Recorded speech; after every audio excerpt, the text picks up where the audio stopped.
All right, where'd it go? Nice vest, by the way. Excellent. Well, greetings everyone and a warm welcome to all of you today, and we really appreciate your attendance here for the 2024 UAF Arctic Innovation Competition, proudly presented by Usibelli Coal Mine. I'm Cam Carlson, and I am the Dean for the College of Business and Security Management, and I am thrilled to be up here with you all today. First and foremost, as part of this, as we get ready to roll into the day's events, I extend a heartfelt gratitude to the students, competitors, and volunteers, and members of our community who have gathered here. Together, we celebrate the culmination of a great deal of work and effort, ingenuity, and vision as we showcase the top ideas from the Arctic Innovation Competition, which is a big deal for our college. Conceived by some of the brightest minds not only in Fairbanks, but across our great state and beyond, including submissions from even the lower 48, it tends to be a pretty significant event for not only many of you, but many of the staff here that have helped arrange this event for today. The competition started in 2009 due to the pioneering research of UAF professor Dr. Ping Lang, and we appreciate all of his efforts in that regard. Today, we take pride in collaboration between UAF and UAA in the initial evaluation process. Having an innovative idea is not just the beginning of a remarkable journey, it's a significant step forward. Today, each presentation is a testament to the perseverance, dedication, and the courage to pursue their dreams. While some may ultimately claim larger cash prizes, always nice, every competitor here today must be commended in the effort that they've put forward. Beyond monetary rewards, the competitors, the competition offers an invaluable opportunity for growth and learning. The experience of presenting one's ideas in a public forum is a significant step forward and a milestone worth celebrating, regardless of the outcome. I urge all participants today to seize this moment, harness the feedback that they've received, and propel their ideas forward with unwavering determination. CBSM could not host this event on its own. We want to acknowledge our sponsors who made this event possible. The complete list of sponsors may be found on the screen and in your program. For those who sponsor representatives who are in the room, please stand and remain standing so that we may acknowledge you for the tremendous work that you're doing on support of AIC this year. Save your applause until the end if you would, and we'll join together in recognition and show our appreciation to them. First, I'd like to recognize Usibelli Coal Mine, our presenting sponsor, Alaska 529, GCI, Kinross, Alaska, North Rim Bank, Mount McKinley Bank, Respec, there he is, Alaska EPSCOR, Design Alaska, Alaska Small Business Development Center, Educational Legacy Fund, and the Fairbanks Economic Development Corporation. Before we really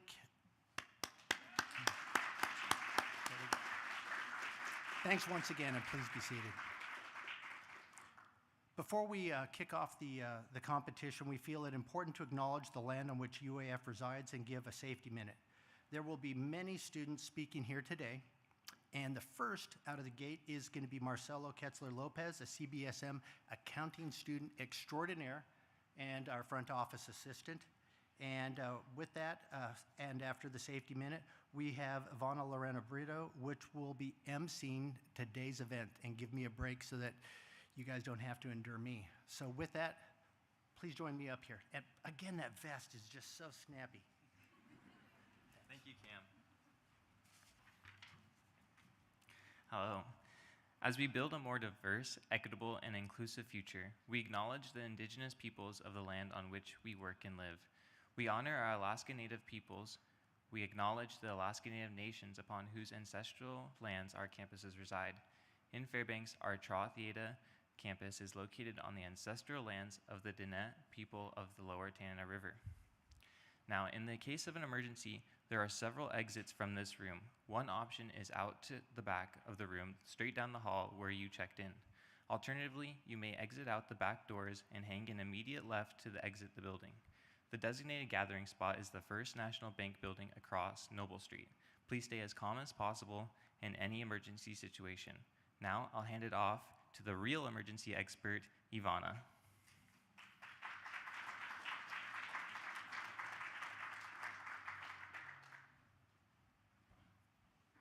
All right, good afternoon, everyone. How are we doing today? Good? That's good to hear. So, for those who don't know me, my name is Ivana Lorena Brito. I'm a senior majoring in Homeland Security and Emergency Management, and I'm a cadet at UAF's ROTC program. I'm very, very excited to be your AIC Main Division MC today. Now, before we get started, for those who haven't received a door prize ticket when they checked in, you can go ahead and grab one at the check-in desk over there, and they're also in the hallway.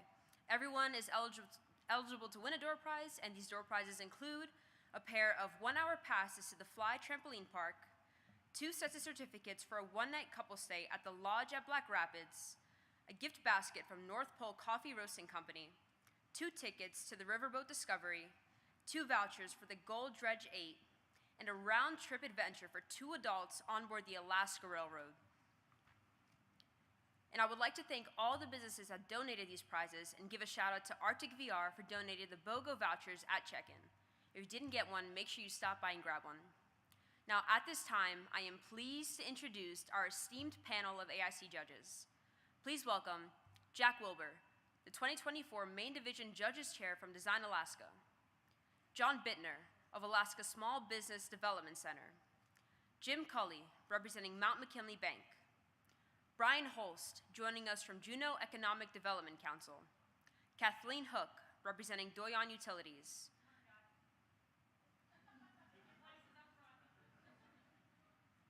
Justin Seavey, representing our presenting sponsor, Usibelli Coal Mine, and he is also a UAF MBA graduate. David Sandberg from RESPEC, and is also a UAF MBA graduate. And finally, we would like to welcome the lovely Jessica Taft from GCI.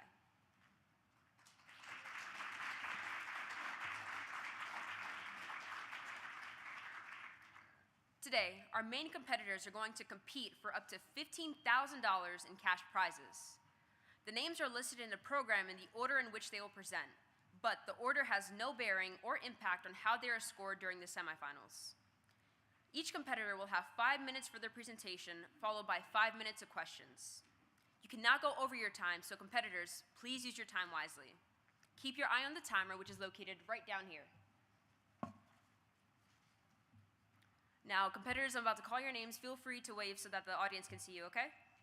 The first competitor this afternoon to present is going to be Tim Ilguth, presenting fiber optic pliers.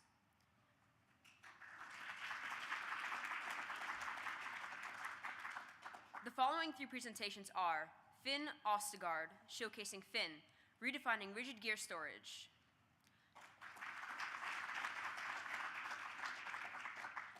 Dan and Amber Reichart and Thamira Asuraf Muralike, presenting Alaska Tank Sensor. And finally, Danielle Wren, who will be presenting DART, Detection of Antimicrobial Resistance Toolbox. Now, Tim, may you please join me on stage so you can present your fiber optic pliers.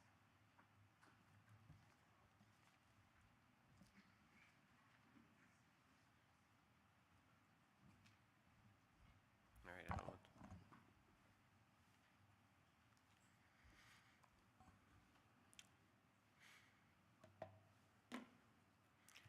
I don't know when the timer starts. Whenever you start. Oh, okay, I guess I'm starting. Hello, everyone. My name is Tim Ilguth. Welcome to my presentation on my innovation for network engineering. Before I can clearly state the problem, I would like to cover some background information first. What is fiber optics? Email, phone calls, YouTube, Netflix, any social media that you might use utilize fiber optics to bring you via the internet to bring you those things via the internet, which is a network. This network uses millions of fiber optic connections all over the world. The fiber optic cables are fragile because they contain glass fibers slightly thicker than a human hair. These fiber optics carry light, which are then transferred to an electrical signal or from an electrical to an electrical signal or from back to computers via an SFP transceiver. A network engineer's biggest stress is causing a service outage when they are performing maintenance or daily tasks. Most network or computer closets are very tight spaces to work in. These spaces only increase the stress to the network engineer. It becomes difficult and awkward not to slip or damage these fragile fibers, which can cause an outage. Populated fiber optic terminals are difficult to get to, whether they are well organized or an organized mess. I designed a specialized tool for network engineers and IT professionals to take some of that stress away, reaching fiber optic cable connectors with my innovative fiber optic pliers.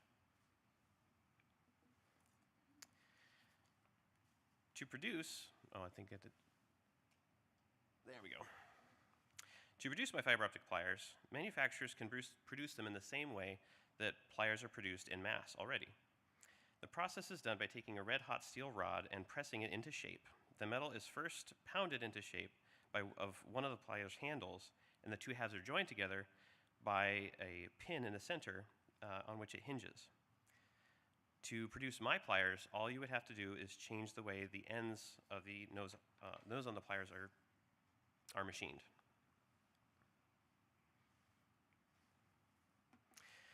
The final design of these fiber optic pliers took about 3 iterations of design and testing via 3D printed prototypes. They solve 4 main problems that conventional methods, such as using needle nose pliers, cannot address. 1, the fiber optic pliers have a hook that allows you to actuate the clasp on the SFPs. 2, the nose is kind of wide so that it can press clasps back into place, as well as grab SFPs and any kind of networking cables that you might come in contact with.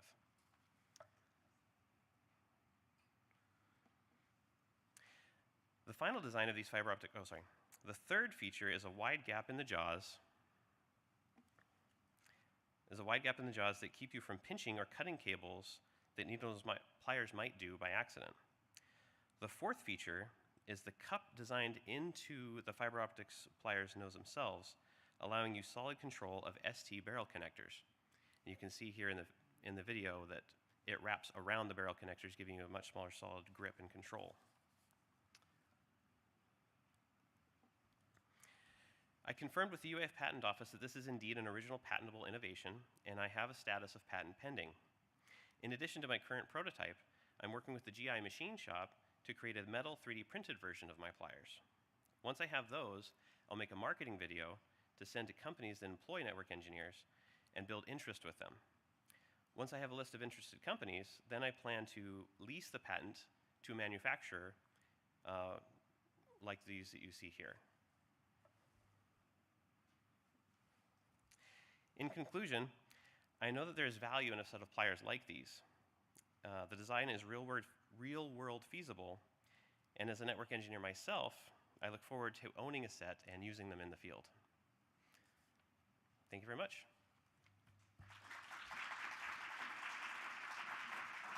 Thank you for your presentation, Tim. Now, Finn, can you please join me up here so we can prepare? And then, Jack, can you stay up there so that they can prepare you for your questions for your Q&A? Perfect. Okay. Which judges have questions? Anyone?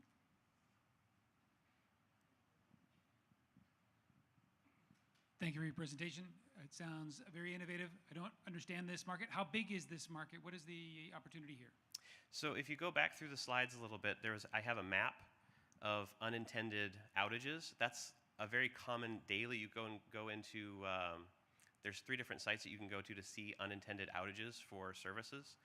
And those are because of accidents, sometimes, or most times with fiber optics, because they're so prevalent across, the US and the world.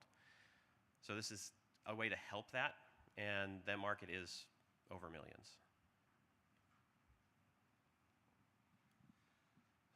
So not being a network engineer myself, how much time does a network engineer or a network technician spend on this task? Like, is this the sort of thing that you'd spend all day doing, every day doing, and can't live without it, or is it, how much of your day would you say it is? Most of the network engineer's job day to day is configuration on switches, but there is a fair amount and quite a bit of the day, like hours, a couple of hours every week at least, where you're changing things out. So fiber optics, not much goes wrong with fiber optics unless, of course, you have fat fingers and you break something, because they have a certain bend radius that you can't overdo with fiber optics, and it breaks the light transfer. But those things so the light travels into an SFP, which changes that light into an electrical signal that the computers can understand. And those SFPs do frequently go bad, especially if you get a bad batch of them. I've had to replace SFPs probably once every 3 months in some worst cases. And when you multiply that times hundreds of connections, it does get pretty busy. So is it fair to say that these pliers will significantly speed up in addition to just making it easier and reducing outages, it will speed up the task? Yes, the main thing is because you have to move drawers, move cables, undo wiring to get to things. It can take an hour to just replace one SFP, and this would change that to just pushing things out of the way just enough to get the pliers in there, and that can do the job much quicker. Thank you for your presentation. I do have to ask, did something happen that made you think of this? Did you create an outage? No. Actually, yeah, so there was a fiber optic drawer. We had a remote location, and these fiber optic drawers are very, very small. It's about 1.5 inches. And the particular drawer that I was working with, you can pull the drawer out so you can get access to things. When I had done that, the fibers in the back were not properly connected to the back of the drawer itself, and they pulled out, causing an outage to a remote location that took a full day to fix. And so with these pliers, you don't have to pull those drawers out anymore. You can actuate the connectors without moving anything.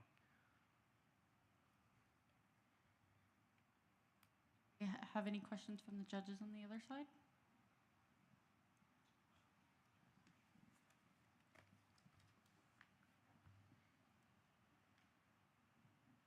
Thank you for your presentation. So how would you sell this to your colleagues? I mean, I've been using a needle nose plier forever. I don't need this fancy gadget.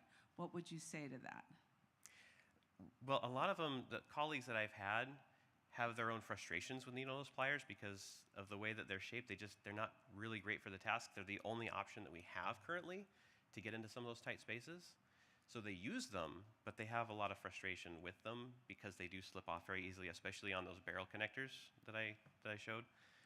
So those specifically, they're very eager to get some kind of an innovation, and I've talked to several people, and they're like, please get this to market so we can start using it. So. Hey, thanks for your presentation. I'm also not a network engineer, but I can appreciate this innovation. I can appreciate, getting a solution to something you're dealing with on a day-to-day basis. My question has to do with how you see this kind of beating what's out there. How are you going to make this something people are willing to purchase when you factor in the cost of production? And I see you're looking at going to steel or to metal. I'm not sure what material you're choosing, but strength of materials was one of my questions, but you answered that. So how are you going to make this sellable? So this should be produced, should be able to be produced at the same rate as any other needle nose pliers would, without the frustrations that the needle nose pliers have. So tool steel.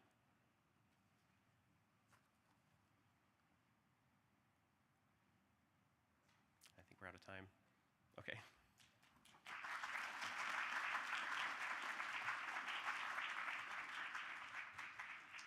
So now we're going to be welcoming Finn Ostegod, who will be presenting Finn, Redefining Rigid Gear Storage.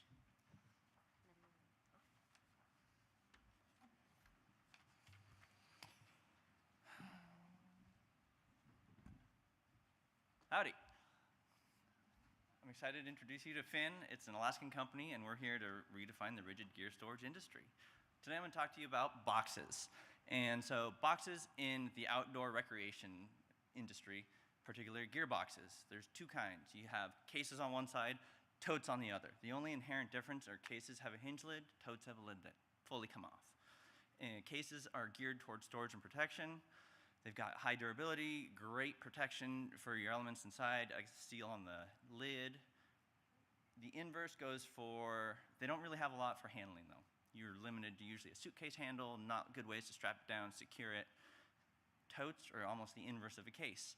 They have really good handles on all four sides, great access to your components inside, but for some reason the tote industry has not adopted premium totes. They don't have great durability. They offer zero protection for your contents on the inside, and so that led me to think of like, hey, there's a gap out there for something that can store, protect, and transport your goods. And then that leads me to, I want to introduce you our tote. It's what I call our utility tote, and that's combining the advantages of your premium cases, and so they're super durable. You have a gasket on your lid, so it's just going to protect your contents on the inside, but then it also combines it with the inherent advantages of a tote. They're nestable, they're stackable. We have handles on all four sides. You can grab it in all sorts of different orientations. You can do soft handles on literally all four sides. We have these lashing slots. So you can strap it down and still access what you have in the box. You don't have to run a strap over and undo the strap every single time you want to get into it. But if for some reason you do need to get it, secure your tote, that way we have channels in the lid so then your strap doesn't slide off to the side. And they're super tough, like you can jump on them.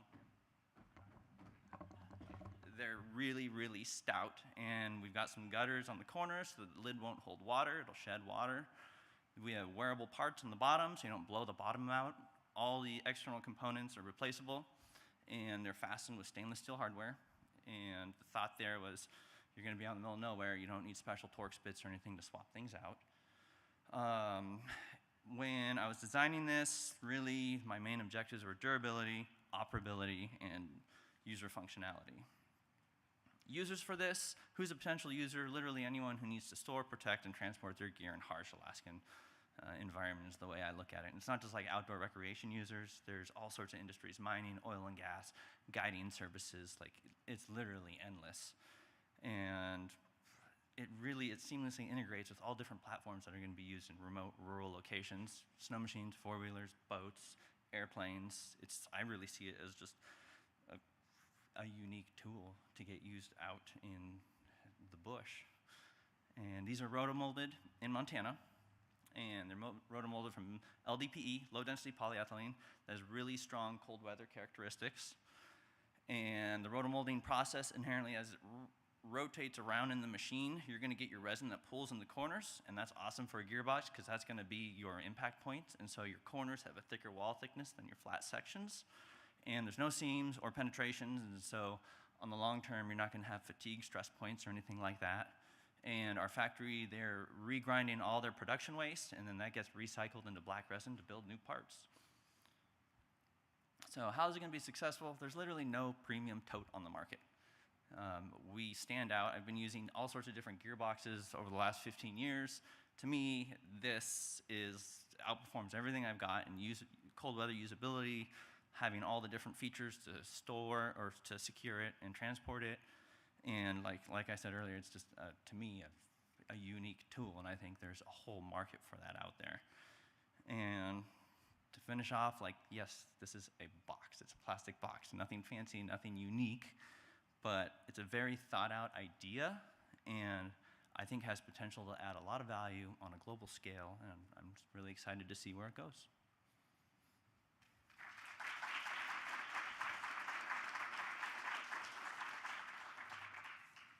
Finn, great presentation. Can the right cards as well as the mirror join me on the side of the stage? And judges, whenever you're ready, you can begin asking your questions. We will start questions off with Jack from Design Alaska.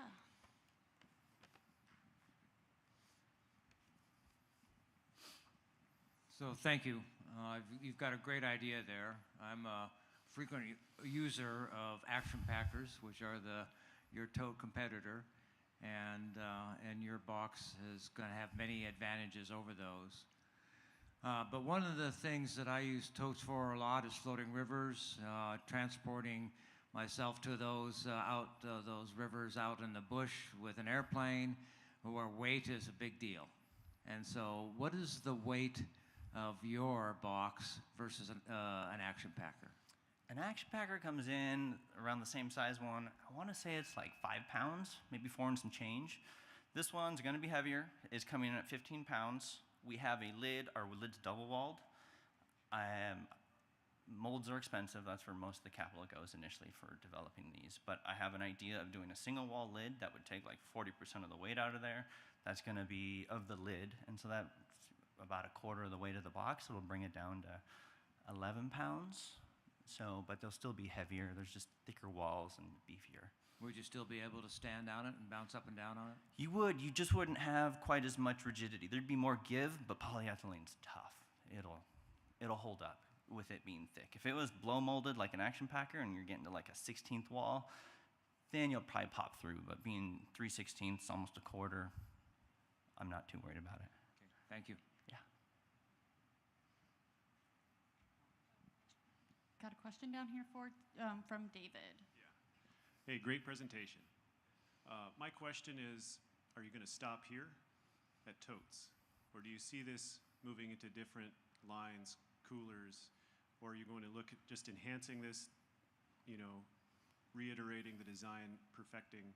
Kind of how do you envision the future? I don't have a whole lot of desire to go into the cooler market. I feel that's oversaturated and everyone's trying to knock off Yeti.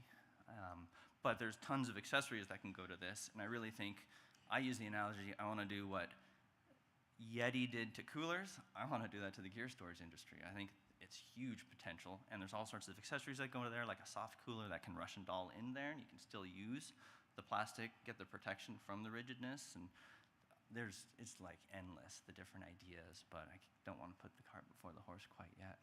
Make sure I can sell these and just build and develop more accessories, and we'll see where it goes. But cooler specific, no. Gear storage, yeah, I want to grow. Can you talk a little bit about where you see your price point being in relation to your top competition, and whether or not, sort of as you grow, will you be able to scale that back, or is this manufacturing method, how scalable is it, and how competitive will it make you price-wise? I feel it's definitely scalable. Now, as I grow, right now I have 0 volume discounts. So as I grow, I'll be able to drive my cost down, but also overhead is going to grow too. And so I don't quite know which one's going to outpace the other. We are the same price as a Yeti product. I want it to be a premium company, so it's not something necessarily you'll see at Walmart or anything. For a Pelican case, to me, which sets the standard of just high protection cases, to get one with the same volumes, like $470, and our initial price point on this is $300. And a Yeti case, they make a really nice case for gear storage. That's $300. It's about 70% of the volume, and so they have benefits where they have internal dividers, but they actually don't have quite as many features on externally, so it's kind of give and go. But I feel like I'm right in there with premium, comparable premium products right now. At current pricing, yes. And so I've got maybe, when I did a market study, I had like 40-ish premium storage containers, and I'm in the top 10 percentile on a $1 per volume basis, but that's right out the gate. So overhead grows, or we'll see how those kind of interlock. Do we have one final question from the judges? All right, Justin CV. How many seasons do you have with this idea? I mean, do you have a sense for, have you worn any out, and how quickly did they wear out? So I got my prototypes in August, the initial batch, and you can only do so much kind of wear and tear in that time. We tried to put them through our paces, and we have not broken them. You guys get colder up here in Fairbanks, but down in Anchorage we had a cold spell, and we were at a cabin for 10 days, and it was like 35 below, and we were just letting them bounce around and kind of just trying to destructive test them, and they all held up fine. And we had a whole plethora of other brand X's that did not hold up. But long term, still an unknown, but I feel very confident going into it, seeing what's successful on the market and where these are going up against them. Yeah.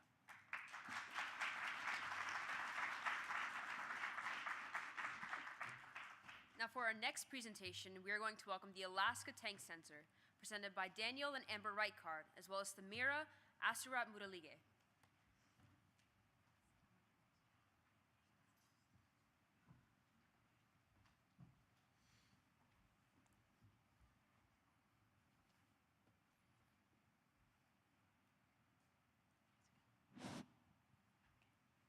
Hi, we're presenting the Alaska Tank Sensor, a wireless tank level sensor for water and heating oil. Our team is Dan, a civil engineer, Timura, a PhD student at UAF with electrical and computer engineering, and me, Amber, project manager. We joined forces to solve a long-standing problem. How do you monitor how much water or fuel is in your tank? The most common way to check tank levels is with a dipstick. It's cheap and reliable, but it's not always easy when it's cold and dark outside. There are tank level monitoring devices on the market, but most aren't reliable in Fairbanks, primarily because many sensors, like ultrasonic and float, struggle with frost and freezing. When you don't know how much fluid is in your tank, you risk running out. Running out of water is inconvenient. Running out of fuel can cause significant property damage from freeze-ups. The Alaska Tank Sensor includes a pressure transducer inside the tank, wired to an above-ground control box, which connects wirelessly to an indoor digital display and Wi-Fi router. The display shows fluid levels in up to 3 tanks, along with fluid volumes and air temperatures. Our submersible sensor bodies are not impacted by icing conditions and have been tested through 2 Fairbanks winters now. Our core functionality is using a microcontroller to transmit pressure data to a display. We've discussed this with an intellectual property lawyer, and the software that integrates these components is copyrighted. We may have some patent possibilities on certain accessory parts we're developing for a homeowner install package. We built our initial prototype for Amber's water tank 2 years ago. Within 6 months, we stabilized the water sensor design and spent 2023 testing our product and developing a fuel sensor. We order some parts directly from the factory to our specifications, while other parts are manufactured in-house, including soldering, circuit boards, and 3D printed parts. We ran our first Facebook Marketplace ad last December and had a great response. We recently ran a booth at the 2024 Home Show where we talked with over 250 people. Folks were excited to learn this monitoring technology exists. And so far, we have installed or have confirmed orders for 38 sensor packages and expect a busy summer. Initially, our customers have primarily been homeowners, with some interest from local business owners who manage multiple fuel tanks. A local tank manufacturer and 2 water haul companies have begun telling their customers about us, and we expect that to turn into a number of sales this summer. As we grow, we anticipate demand outside of Alaska. Hauled water is common in the Pacific Northwest and is becoming more common in places like Arizona. We also think there's a market in Hawaii where a lot of people have rainwater collection tanks at their homes. While tanks in the warmer climates won't require our freezing adaptations, our data collection and user interface set us apart from our competition, many of whom only show generalized tank levels on a simplified display. We upload fluid level and temperature data to the cloud every 10 minutes, and this year we're developing a web portal for customers to access their data. Longer term, customers will access their data through a phone app, which will include historical reports, predictive use information, and some automatic notifications for low water levels or fuel theft. To put the market in perspective, a customer recently told us their quote for a replacement tank level sensor for a generator at work was $17,000. We're offering industrial level functionality at residential prices. This year, our continued goals are doing residential installations and building strong relationships with our customers, plus rolling out our customer web portal. In 2025, we'll be expanding our partnerships with local businesses like water and fuel haulers, increased commercial installations, and a phone app with notifications. In 2026, we plan on developing a self-install retail package, which will allow us to start selling our sensor out of state. So we have a good idea, and we've turned it into a good product, which is a good start. Customer response demonstrates a significant unmet need for tank monitoring, and we've gotten great feedback from our Fairbanks customers, which guides us in continued product refinement. As we prepare for a busy summer, we need to keep getting the word out to local homeowners. We really appreciate the exposure we get by presenting here at AIC. Thank you for that. We'll use whatever AIC prize winnings we get to purchase some specialty tools we need and to outsource development of the phone app. As we like to joke, our competition is a stick. Thank you. Thank you.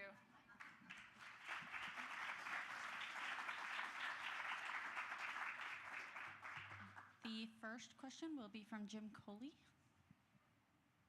Hi, thank you for the presentation. Quick question, how do you differentiate between different sizes and shapes of tanks and different fluid types, from diesel all the way to gas or for even water? So we're not doing gas or gasoline. So it's really just fuel oil or diesel, which is the same, and water. The water tanks are easy because our sensor is submersible with a long cable, and we just throw it in the bottom. And we need to measure, we need to determine what the tank is. Most of them are Greer, 1500 or thousands, to turn our water levels into volumes, which customers find very useful. The fuel tanks, there's a much larger range, and we need to know specifically how deep that is. I'm not sure that we'll ever have a homeowner install package for fuel, because we have to go measure the fuel tank before we install it, and we order our sensor to the exact length. Thanks, those are some of my questions. But I have another question about what other adaptations could there be? I mean, if you put this in water, could you put sensors to measure the quality of the water? I live in Juneau. I've had water in my fuel tank, which causes all sorts of other problems. Are there other products? Yeah, so our screen is set up to take 3 level sensors. But the reality is our product, our control box, is set up to take 3 4 to 20 milliamp inputs. So anything you can measure that gives you, any instrument that gives you a 4 to 20 milliamp signal, it's pretty easy on the software side for us to adjust that to show, especially lots of people ask about temperature. And we aren't marketing that yet, but it's going to be quite simple for us to, people have septics, want to know if their septic is freezing up. It's quite simple for us to use a 4 to 20 milliamp temperature sensor and do that. That's feasible for water quality. Those sensors are more expensive and more specific, to one application or another. Thank you for the presentation. I noticed as you were mapping components from the house out to the tank, you were showing Wi-Fi. Is the tank monitor communicating via the house Wi-Fi, or does it have a SIM? It has its own Wi-Fi connection, so without having a home Wi-Fi router, it can still talk to the display. But what's it connecting to? Does it have a SIM it's using to connect, or what's connecting it? It's using its own Wi-Fi. It has a microcontroller that's capable of having on access point and work as a station. Thank you very much. Yeah. We have one more question from Jack Wilbur. So the sensor is battery operated? It is not battery operated. Right now, the sensor is taking 110 volts and it powered down to 12 volts. That's our internal voltage that we use. But we can implement this to work with 12-volt battery. So you are bringing power to the sensor? That's right. I see. There's 2 options. Most of our customers run an extension cord across their lawn and plug in at the control box. The alternative is we can put a junction box at the tank and run 12-volt signal cable across the lawn to the side of the house and mount the control box to the side of the house, which some people prefer because you can shallow bury 12-volt signal cable and it's no big deal. Thank you. Thank you for your presentation. And so just a couple questions. What's the accuracy, and does that change and what size of tanks what's the range of tank sizes? So to get this into the residential price point, we have made some compromises on the pressure transducers we use, and they're a little bit noisy by the pressure transducer industry standard, but that still translates to about, for water, it's about plus or minus half an inch, and for fuel, it's more like plus or minus an inch. We have a cold weather correction issue we have to solve with fuel. Right now at 40 below, it can read up to like 30% low. As the only person in Fairbanks who is crossing my fingers for one more cold snap, because we're going to solve that problem with a software correction.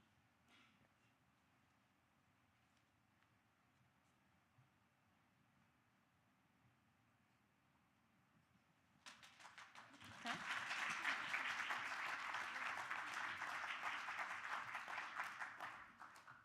All right, now we have our last main division finalist. Please welcome Danielle Wren, who will be presenting DART, Detection of Antimicrobial Resistance Toolbox.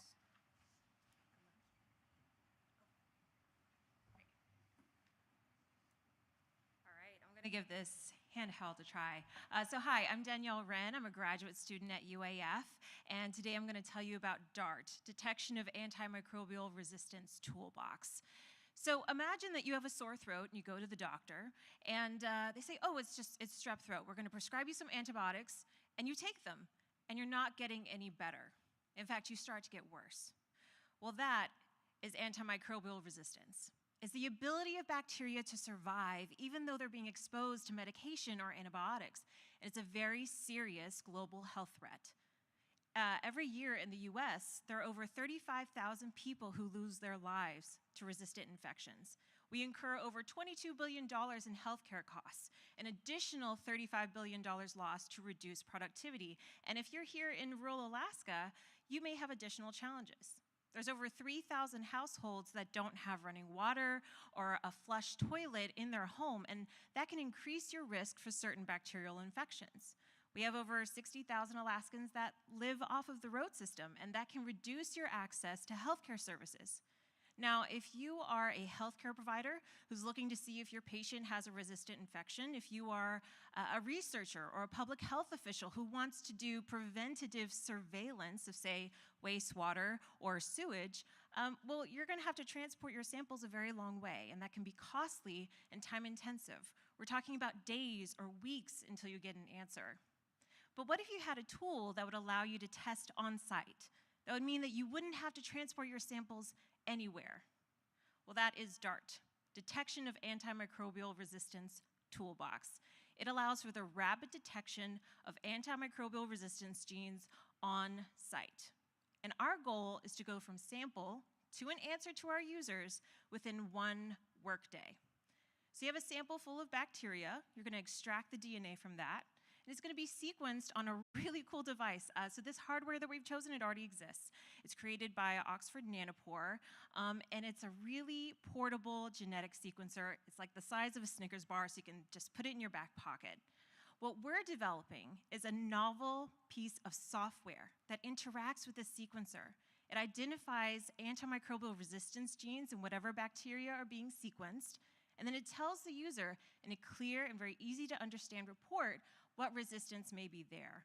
And critically, we're really trying to optimize this for people who aren't looking at genetic data day in and day out. We want this to be accessible. We want people to be able to answer whatever biological questions are important to them. So how are we building success? We are listening to potential customers. We're currently engaged in customer discovery and entrepreneurial training, and we feel like our product has a lot of critical strengths. Number one, it's versatile. So the software package that we are developing is incredibly versatile. We're motivated by antimicrobial resistance, but this could be used in a lot of different contexts, like looking for cancer genes in human DNA or looking for pathogens, viruses. So lots of potential markets there. It's also scalable. So we have to distribute a software package. Thankfully, we've chosen hardware that already exists. It's globally distributed and available at scale.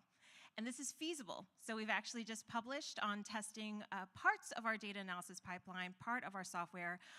Please feel free to ask me questions or to check out our paper online.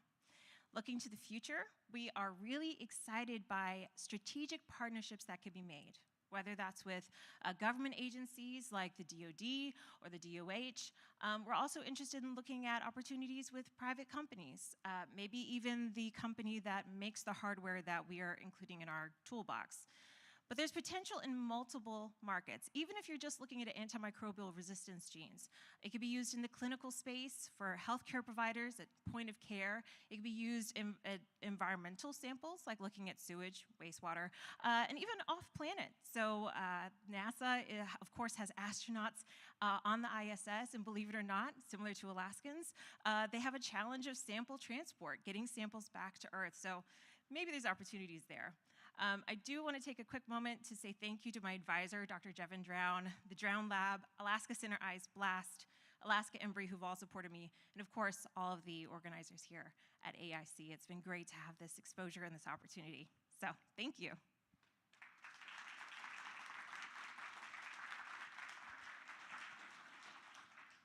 Judges, we'll start the Q&A. I will start over here with John Bittner, and the timer will start once we get started. Thank you very much. So if I'm understanding right, you're using an off-the-shelf product, and then the innovation is the software that takes the data that product is analyzing and outputs what you're looking for, the antimicrobial resistance that you're looking for, right? Yes, that's correct. What if your software didn't exist? I mean, the device already exists. How do they get the data from the device out currently? So the way that it works currently is, there's going to be raw data that's inputted, and it's really up to the researcher to decide what tools they're going to use downstream to analyze that data. Our software is really being optimized to be usable for people who are not genetic researchers. And then also, I've sort of streamlined this for the purpose of this pitch, but our software is also directing the activity of that sequencer during sequencing. So there is sort of communication back and forth between the device and our software before that output is produced. Excellent, thank you. Yeah. Have you done testing with an alternative method to verify how accurate the software is? Yeah, that's a great question. So as part of the paper that we've published, we actually were doing a comparison between just normal sequencing and then one of the components of our software. And we found that our software improved being able to enrich for antimicrobial resistance genes. So yes, so we have been testing. We're going to continue to test on different sample types and with more and more components of our software. We have a question from Brian Holst. Thank you very much. In your description, it talks about reagents, and I understand this is very, it's meant to be very convenient. So, what is the reagents, and why? How do you need them, and how hard is it to transport? You talk about the Snicker bar size device, but are you carrying a sack of reagents? I don't know. Yeah. So reagents are just chemicals. So the way that you're going to get the DNA out of these bacteria and then prep the DNA for going onto the sequencer. That's a great question. So depending on the reagents that you're using, the chemicals that you're using, they would require, say, like refrigeration or having them in a cooler. But as far as transport, so the sequencer itself fits in your back pocket. I would say that the other equipment you could have transported in a cooler or in a backpack, still fairly portable. Maybe we can get a toot. Yeah, so still very portable. You're not taking a huge, amount of equipment with you. How specialized is the sample collection process itself? Is it something that a public health official already has training in, or is there a lot of retraining or things that would have to happen to make this usable? Yeah, that really depends on the industry, because the way that you're going to deal with samples that came from a clinical setting versus if it's coming out of a waste treatment center or sewage, it's going to be different. And so, yes, I think that there would have to be additional training for technicians that hopefully already have experience dealing with those specific samples, right? Whether they're working in a wastewater treatment center or in a clinical setting. Yeah. But does it fit within the normal body of knowledge that someone would reasonably expect it to have? It's not like if this was being used in a village, there's a whole new skill set that needs to be required. Yeah, I think it may be a new skill that has to be trained. The sequencing technology that we've been using and the reagents we've been using are fairly user-friendly. So the prep for the DNA that I do, this preparation going right into the sequencer, is a 15 to 20-minute process. It's something that I learned very quickly coming in with no research experience. So I think that it can be accessible, but yes, it would require additional training. So it sounds like this tells you that there's resistance there, but does it tell you which bacteria has that resistance? Obviously, there's going to be a bunch in sewage. Yeah. So we hope to be able to give our users that context. And in fact, some of what we've been hearing is that knowing what bacterial species are there is really important.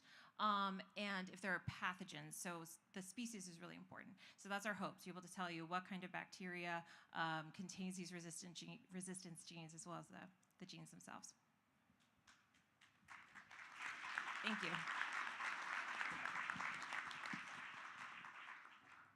Now, weren't those some incredible presentations? I think so. I'm very excited to recommend every single one of these items to my mother. Now, I would like to ask the judges to go deliberate in the back room and invite the Cub Division judges to be seated at the judges' tables. Now, while we transition, let's give another round of applause for our main division finalists.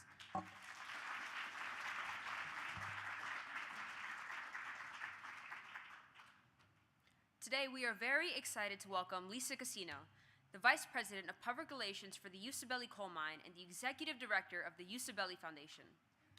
Usibelli Coal Mine provided a 3-year, $100,000 gift to support the Arctic Innovation Competition. This generous gift has provided us with travel assistance, more outreach in rural areas, and increased the amounts of cash awards to our contestants. Lisa, will you lead the Cub Division presentations?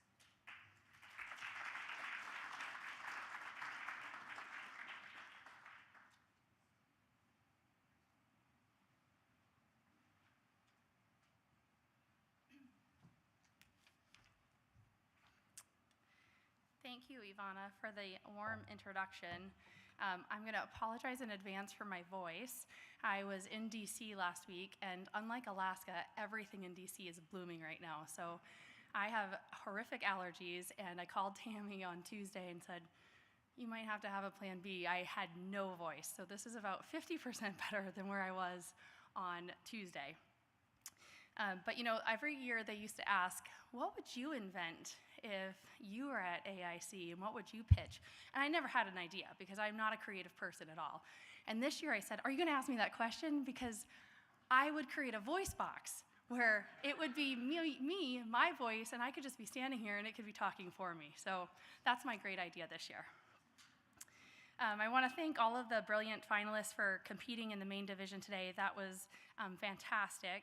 I've been a regular at AIC for, several years. And the Cub presentations are always something that really just captivate the audience. The energy and creativity that these young competitors bring to the stage is really phenomenal. And they have a lot of courage, something I probably would not have had if I was in 4th, 5th, 6th, 7th grade. Today we have 4 outstanding ideas to showcase, and I'm eager for you to experience them as well. Our Cub finalists will not only gain invaluable experience today, they'll also take home some really great swag, including AIC backpacks, medals, and cash prizes ranging from $50 to $500. Each Cub finalist has 3 minutes to present their idea, followed by a 3-minute question and answer session from our esteemed judges. And so to our competitors, a couple of fun notes for you. Please keep an eye on the timing monitor. I'll let you know when your time is up in case you miss the cue. It's really hard to miss because it's this giant screen down here. Hold the microphone close to your mouth so that everybody can hear you. Engage directly with the audience and the judges. Make eye contact and address them rather than the screen. And if you're unfamiliar with the slide advancer, which is this little handy thing right here, you can simply just say next slide and our folks in the back will advance the slides for you. And for those who might need a little bit of a boost, do we have a stool up here? Oh, it's on this side. So I'll help you with that too if you need that. But if you need a stool to be able to reach the microphone and see over this really tall podium, feel free to use that. So let's make this competition another memorable one. Best of luck to all of our finalists. We're going to begin with Art for the Visually Impaired, brought to you by Lego Nerds. Christina Lorenzana, Maybe Clark, Rachel Llewellyn, and Audrey Threadgill. Please make your way to the stage and prepare for your presentation. Following the Lego Nerds, I'll ask our remaining Cub competitors to be ready to present in this order: Get a Grip and Drone Transportation. We had another presenter that was lined up today, but unfortunately had a medical issue that required immediate surgery. So she's now going to go to the honorable mention, and we wish her the best in her speedy recovery. And that was going to be Kangasak Payne with Revolving Closet. I hope that she can come back in a future year and present her ideas, because as a woman who has lots of clothes in the closet, I was really looking forward to her presentation because it was all on how to store clothes. So our best wishes to Kangasak for a speedy recovery. I'd also like to acknowledge Olivia Ernst, who remarkably qualified for the finals with her innovative avocado and butter spreader. But unfortunately, Olivia couldn't join us either. She is from Texas, but her father is getting a military promotion ceremony today, and so we thought it would be best for her to be celebrating with her father and his incredible service. So please join me in a golden heart applause for both Olivia and Kangasak.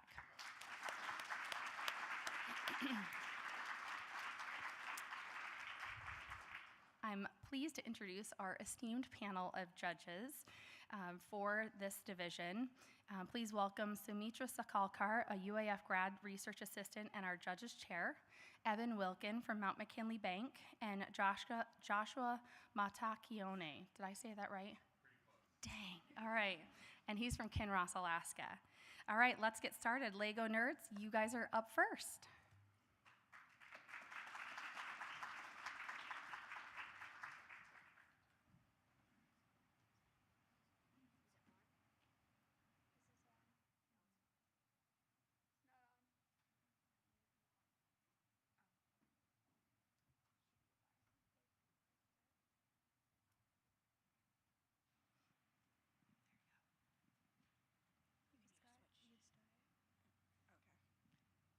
Hello?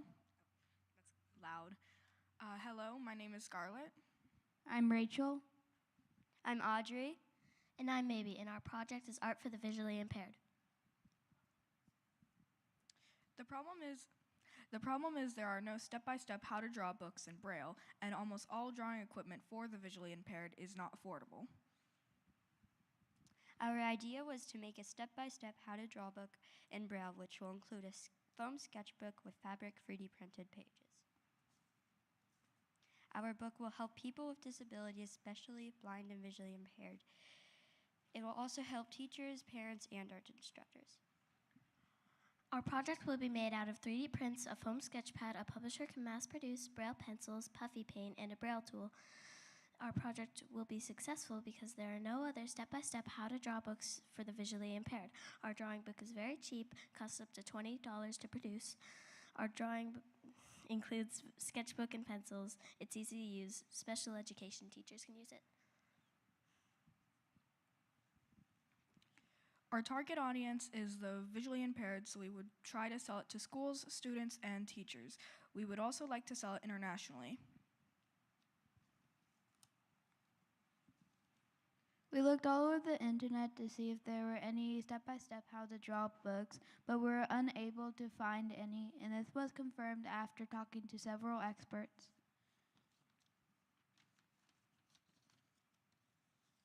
Our experts were Miss Elsie Stormont, who is a direct sport professional, Mr. Stephen Bailey, who is a teacher for the blind and visually impaired. He also has a 14-year-old son who is blind. Mr. Evan, who is a personal trainer, and he became legally blind in his 20s. And Miss Crystal, who is a special education teacher for Idea Homeschool. In conclusion, we made a how to draw book for the blind and visually impaired with tactile fabric 3D printed pages. And it comes with a foam sketchbook so that the artist can feel their drawings. Picture descriptions are large with contrasting colors, low cost, and affordable. Any questions?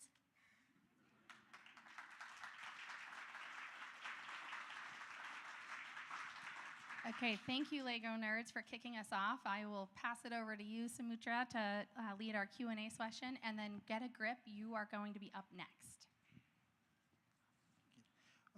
Firstly, very good presentation. I don't know if I would have been able to manage that at your age.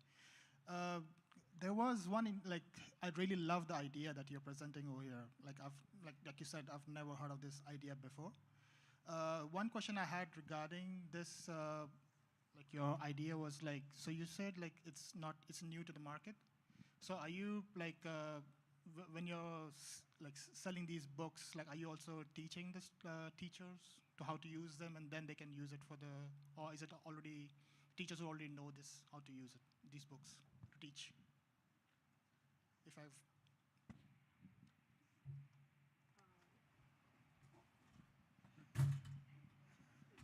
I can repeat the question in a better way if you want.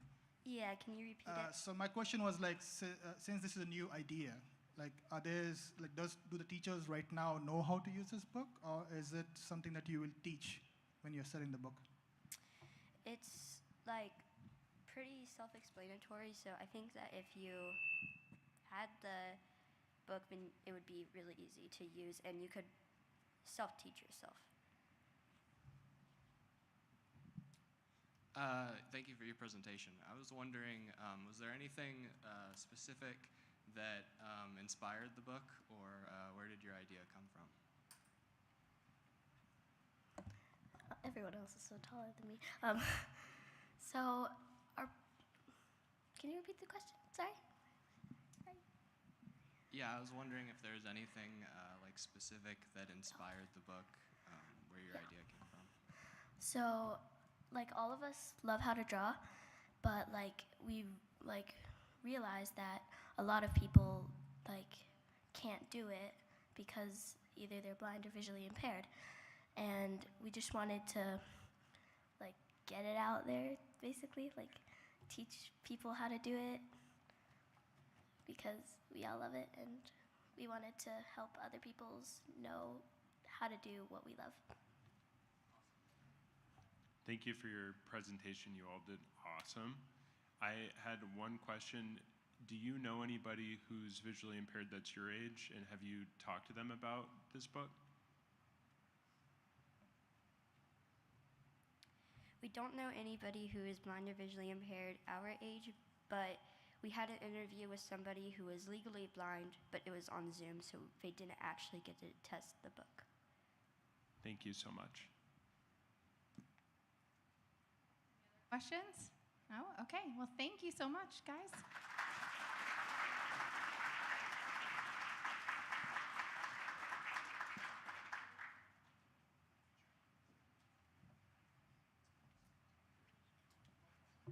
Okay, our next competitors are Grail and Revy Conley, who are here to pitch the judges on Get a Grip, improved traction on Alaskan roads. Revy joined us last year at AIC, so welcome back and good luck, guys.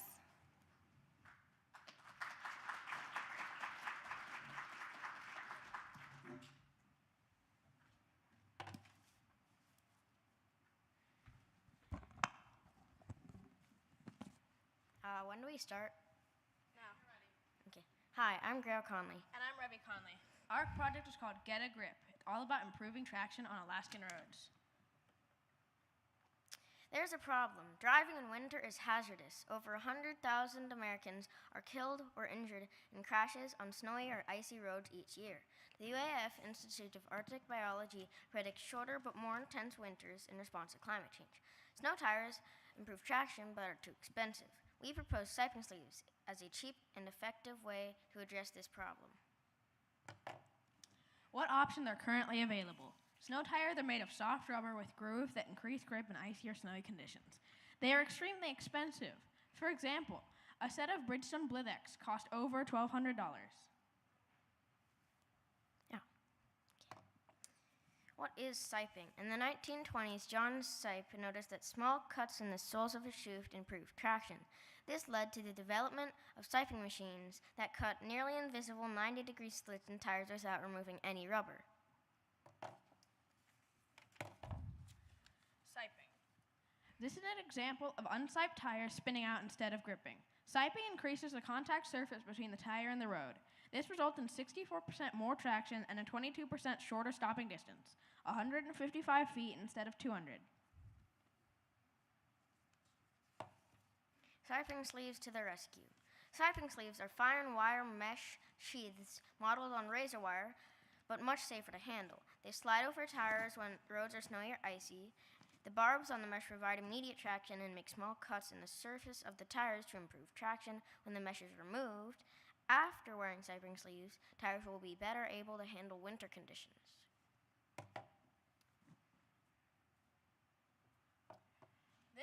This video demonstrates the improvement that we expect with siping sleeves in place. What comes next? We plan to make a full-size prototype from fine concertina wire. Rolls of mesh cost $20 to $60. One set of siping sleeves can be made from each roll. Including fasteners and production costs, we hope to make siping sleeves for $80 and sell them for $100 per set. That would be 25% profit and a huge savings over snow tires. Local tire shops love the concept. Their only concern is that worn tires will be caught by excessively deep siping. We agree and plan to recommend siping sleeves when tires have plenty of tread depth remaining. In conclusion, global warming will bring shorter, more extreme winters. Snow tires improve traction but are too expensive. We propose siping sleeves, a cheap and effective combination of siping and traction sleeves. With your support, siping sleeves will help improve traction for all people in Arctic communities. Thank you. All right, great job, Grail and Revy. Judges, we'll turn it back over to you, and we'll start the timer once you guys are ready. Thank you for your presentation. I saw that you made a prototype, which looked really neat. Did you learn anything from making that prototype? Yes. At first, we didn't think there would be that much of an improvement. We just thought it would help people, like, a nice boost, but this is marginally better. It also helps in year-round. I really liked how when you presented, you went back and forth, and you did a great job keeping to the presentation. Question I did have for you was, do you think this could be useful in bigger vehicle applications like semi-trucks or anything that's smaller than a car? Yes, but we'd have to make a bigger version.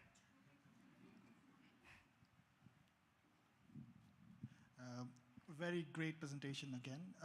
One question I had was like regarding like when people like me, for example, I buy tires from Costco, and they all specifically say like you can't do this, you can't do that. So how would the warranty of a tire come into factor if I want to buy this product? Siping machines void the warranty of tires, but this is not a machine, so it hopefully will not. Is this something that you would be able to leave on your car for, like, say, a week, a month, or like the entire winter? Or is this something you'd put on for a day maybe when it's especially icy? You could, but you probably wouldn't want to use it on anything other than snow or ice.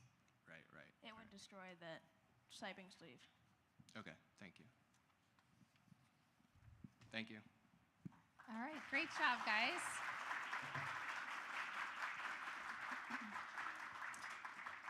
Our last competitor is Jet Wunderlich pitching his idea, drone transportation.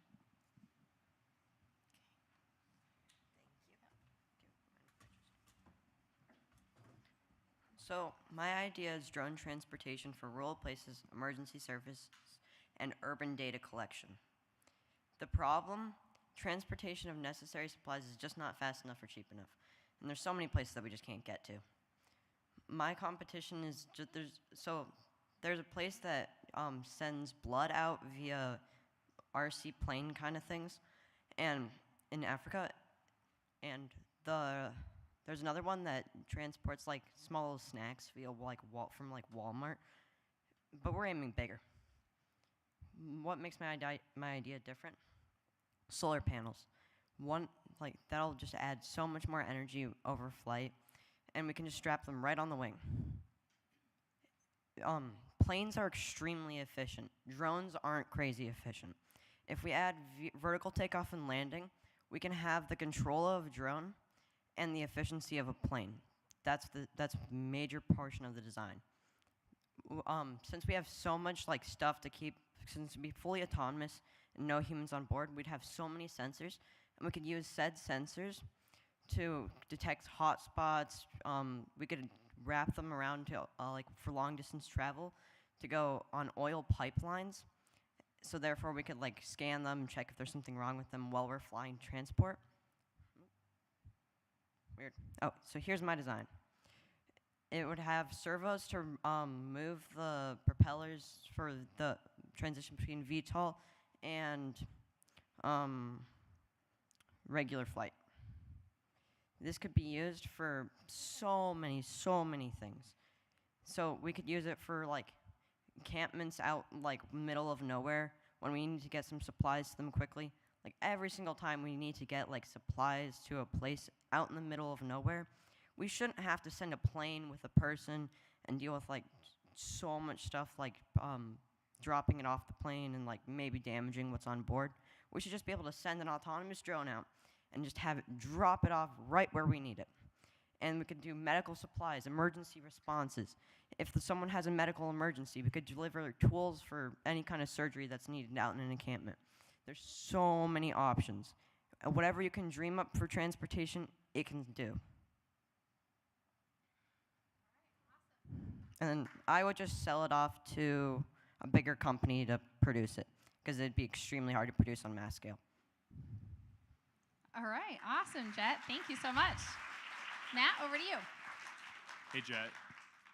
Great presentation. It's really hard to present by yourself, and you did an awesome job. I work at a gold mine, and I was thinking about how this could be applied to the mine that I work at. One of our biggest issues is we have to send supplies into the field to repair downed equipment. If we were to use parts with this application, how heavy could the payload be, realistically? So, I forgot to mention it, but the start design would be like my height, but we would expand rapidly, even to the size of like a small plane that could transport a person, but instead be fully autonomous, and it would pick up whatever supplies you need and just drop it off right where we need it. So you could just, like, it's just a box that you stick stuff in. So you could stick whatever you need in there. Perfect. Okay, that answers that question. And then you were talking a little bit about pipe corridors, maybe using that as a secondary alternative. Well, That's a mean fantastic idea. Is instead of, so like while it's actually going along trying to transport, we could make it reroute a tiny bit. Like let's say we're going from like upper Alaska to like middle Alaska. We could have it route onto the pipeline. So while it's carrying stuff, we have the cameras on it, focus on the pipeline, so that we can like look for rusted spots, corrosion, any problem on the pipeline while we're just doing transportation. And we could get money from the pipeline company and make the transportation of stuff cheaper. That's awesome. Thank you so much. Thank you for your presentation, Jet. It's a really neat idea. Have you been able to do any testing, or have you received any feedback on it yet? Not a lot. I don't have good sources for that right now. Okay. Not really. Well, firstly, I loved the presentation. It's like you're saying, it's hard to present, even if I was your age. Not really a question, sort of. Well, it's to do with like, so have you heard about Aquasi and UAF? They have a similar idea like you, and they got federally funded, I think. There's one person in the room that you can talk to, Peter Webley. Have you considered working like through them for testing? And I'll if you consider that. Yeah, it's definitely a good resource. I think they got recently funded. They did a test flight from UAF campus to where was it, Nenana, and they did complete autonomous. So that could be something venture to kind of link up with. That's a good idea.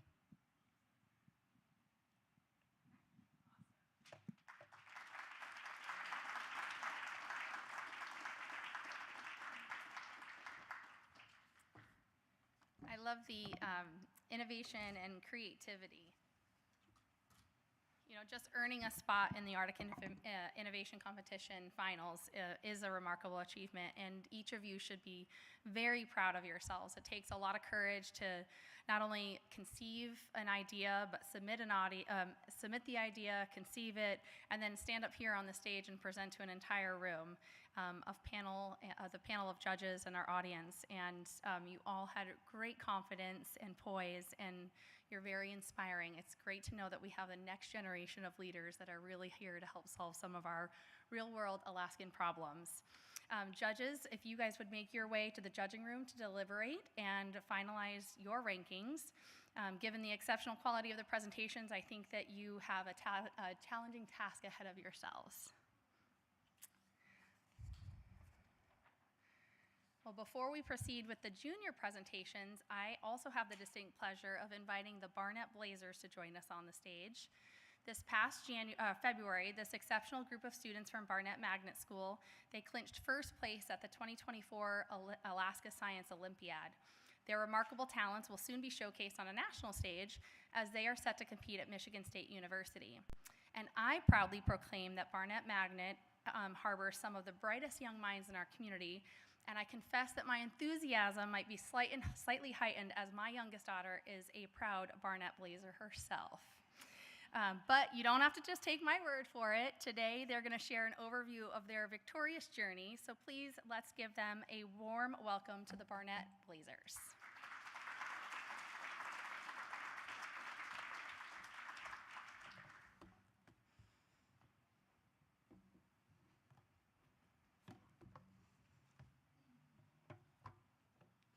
Good afternoon. Thank you for that warm welcome.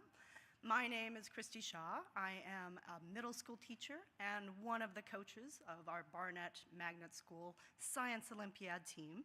This is a section of our 14-member team.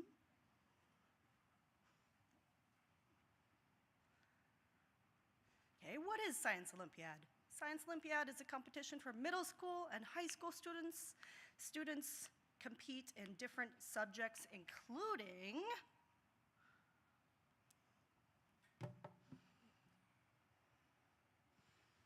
astronomy, which has Reach for the Stars in it. Chemistry, which contains Can't-Digit Powder and Crime Busters. Earth science, which includes meteorology and dynamic planets. Botany, which includes forestry and agricultural science. Ecology and biology, which includes ecology and fossils. Microbiology, which includes disease detectives and microbe mission. Engineering, which contains tower, wheeled vehicle, flight, and air trajectory.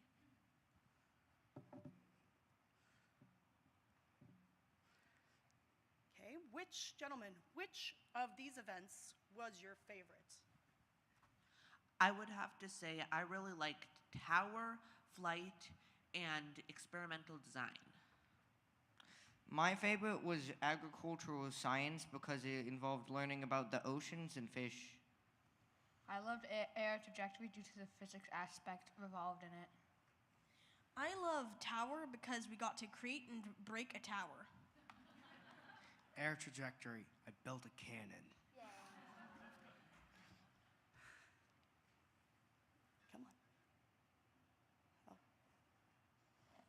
Okay, because our students did so well and corroborated so well with each other, we, against 120 people, 120 students across the state, 12 different teams, we got first place. Yeah! And because we won first place, we've been invited to the national competition in May this year, Michigan State University. Michigan. We wanted to give you a taste of what we're going to be facing in Michigan. This is called Fast Facts. So I'm going to give you, the audience, 30 seconds to come up with a place name for each of these letters. And I will call us back here in a moment, okay? Talk amongst yourselves. Go. Yeah, go.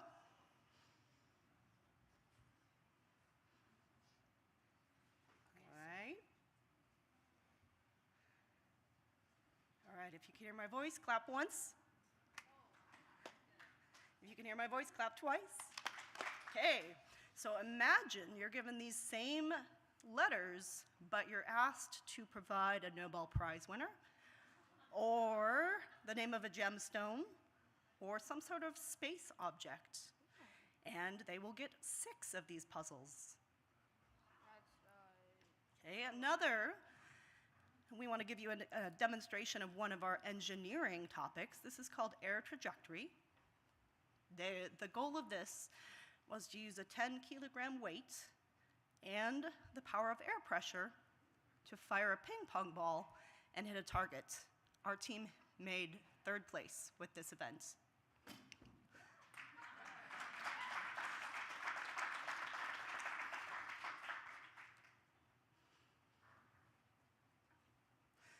Because we are headed to Michigan State and we have a team of 14 plus 3 coaches, we're trying to raise some money to help defer the cost of travel for our families. So if you'd like to support us, please see me in the back afterwards and I can hand you a flyer. Leanne has our flyers back there. And we are so thankful for your support. These are the next generation of Arctic innovators. Thank you.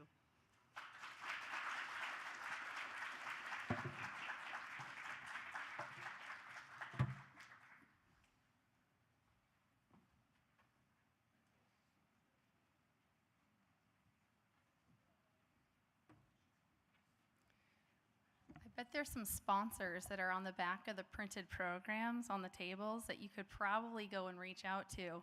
And I would challenge any of the businesses that are here to join Usibelli Coal Mine because we've already written a check to Barnett Blazers to send them on their way to Michigan. So, but yeah, students, you should grab the pamphlet on the back of those tables and you can reach out to at least, I think, what did we have on that slide? There's at least 20 businesses that are here supporting Arctic Innovation. Join me in giving them another round of applause, please.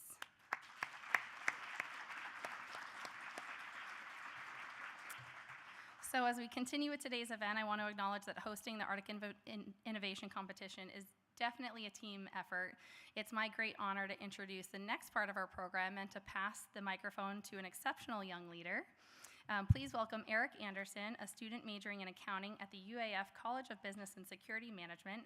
Eric's going to take the lead for our junior presentations, so please join me in welcoming Eric.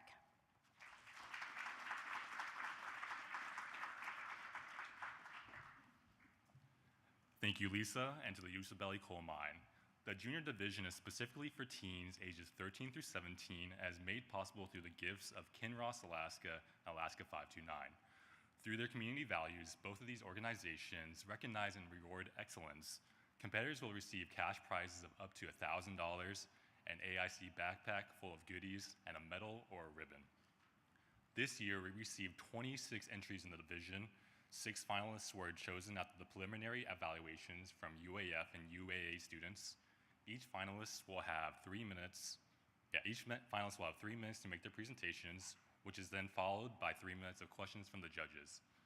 Competitors, as a reminder, please remember, watch your timing on the monitor, keep the microphone close to your mouth, make sure to look at the judges. If you aren't comfortable with the slide advancer, just say next slide, and our team will advance it for you. And lastly, there's a stool right here if you need it. Danica Dolly with Ear Buddies will present first. Danica will be presenting online today. The remaining ideas will be presented in this order. AI Consulting Services, presented by Elijah Steer. You got Johannes Tinklenberg, who will be presenting charging meters.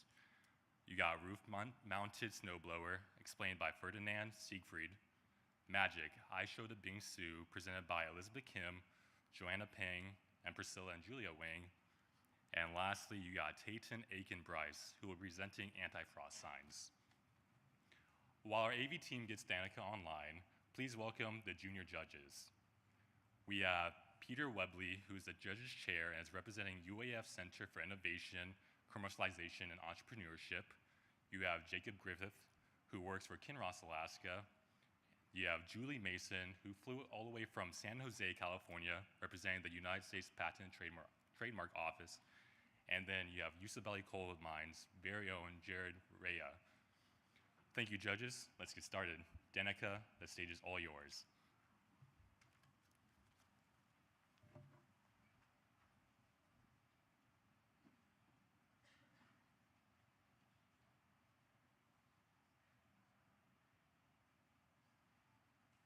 Can you hear me?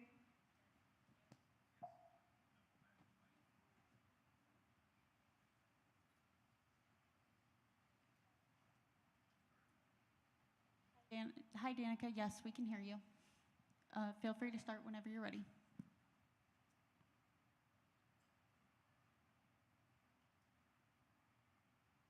Imagine trying to go on a peaceful bike ride, listening to music while enjoying the summer weather, but your music is barely audible over the feedback from the wind.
Hi, Danica. Hopefully you can hear me through Zoom. Give a thumbs up if you can hear the microphones from the judges. Great. Wonderful. Thank you. Thank you for your presentation. My name is Peter. I'm one of the judges. So my question is, how does this work in cold weather? Alaska is the United States Arctic state. How could you, and how well does this perform when it's 20 below or even 10 below when you're wanting to still run?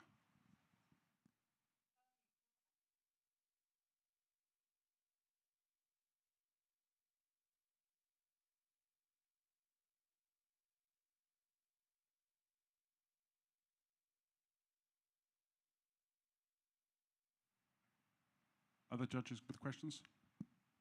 Yes, that was a very good idea. I was curious, what was the longest ride you went on? Was there like were they comfortable? I didn't.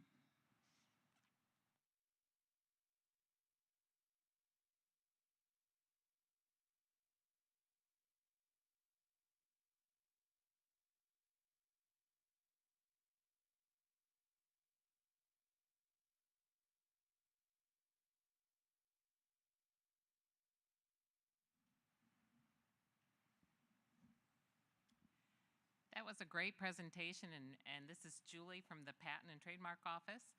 I had a question. Did you test it with other people besides yourself and your friend?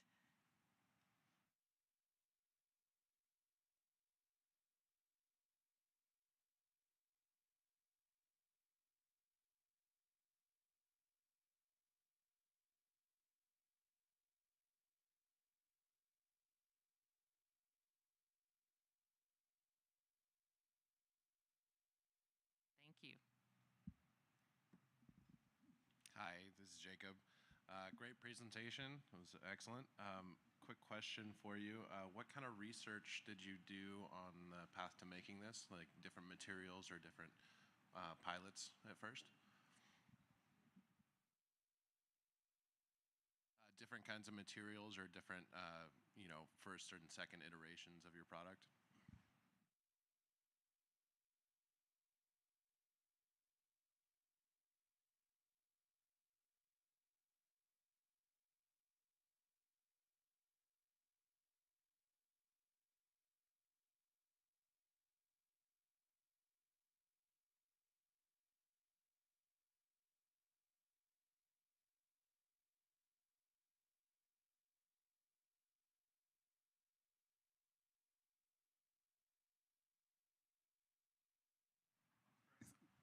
That's great. Thank you, Danica, for your presentation and for answering the questions. We'll pass it back to the microphone here, and we appreciate your time and calling in through Zoom. Thank you.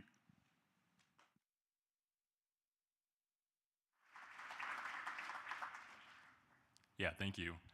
And then if I can please have Elijah Steer come to the stage for him to present AI consulting services. Also, thank you so much for saying the bar high.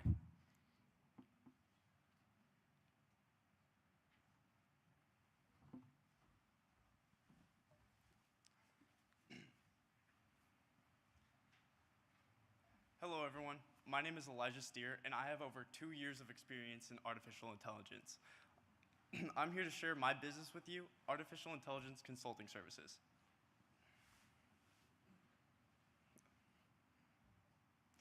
So I've learned that AI can be used for almost any project that you want to work on. And it's also very fast-paced.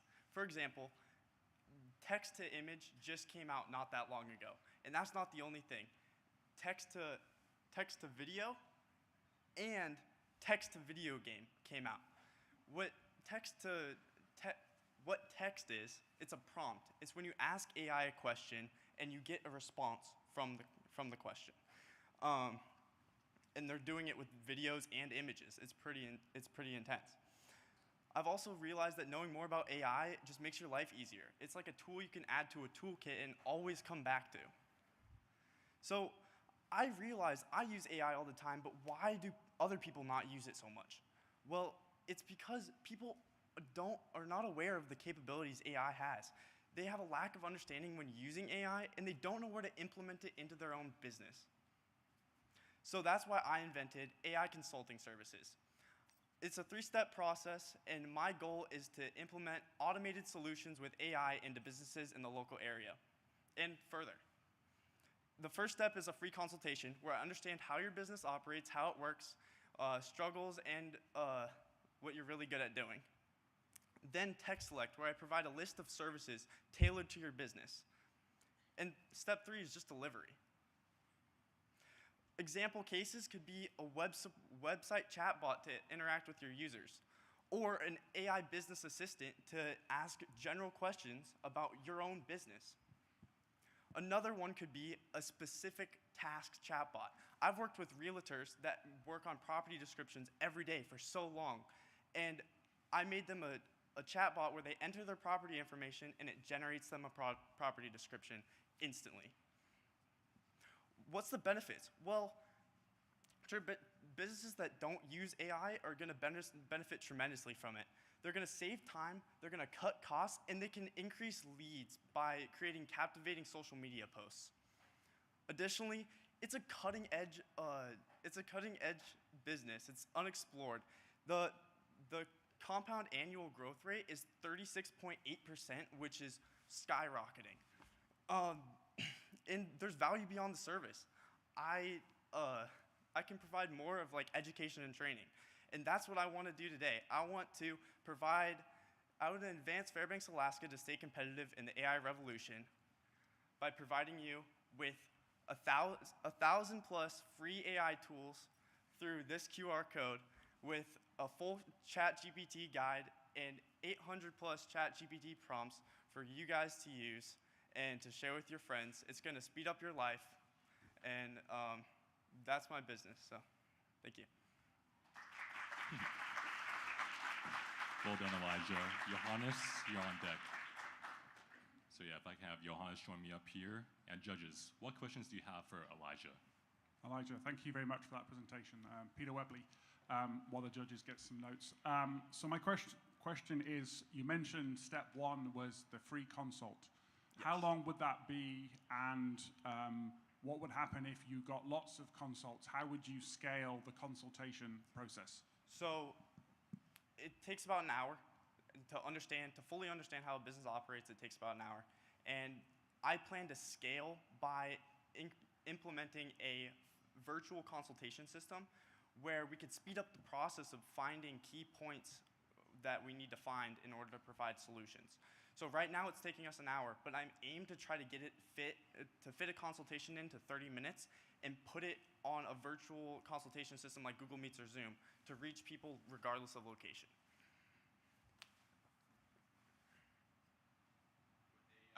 Excuse me. Great presentation, by the way. Thank you. With AI becoming more and more prevalent in the marketplace, what are you aiming to really set yourself apart from the competition? So my competition is based around putting it out there for everybody to use, and they're not very specific. Like, you can go to different AI tools and get around a $20 subscription to something, and when you plug in your information, it doesn't give you a great description because it's trying to mass produce AI to the entire world. But if you go individually into every business and see what their direct needs are, you can make you can fill specific requests with artificial intelligence, automating every business and creating a path for automation.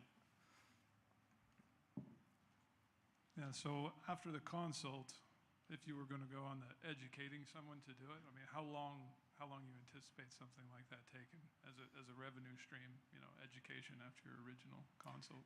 So education, I would say as you implement AI tools into your own business, you're going to be more aware of them, you're going to be surrounded by them, so you're always going to have questions, and that's why I'm there to help. That's one way. Additionally, my goal is to come back to Fairbanks to recenter and put on seminars and webinars for people just like you guys to come to and understand more about artificial intelligence. Yeah, thank you. That was great. Thank you. One final question. There's lots of AI coming out. How do you stay on top of the knowledge of the next AI software that's out there? HARPA AI, HARPA.ai. It's connected to the internet, and you can access it freely, and you can ask it questions. What are the top 10 AIs that are coming out in the next month? And it will give it to you.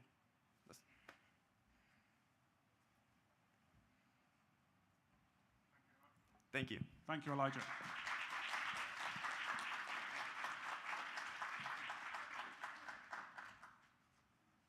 Please welcome Johannes Tinklenberg, who is presenting charging meters.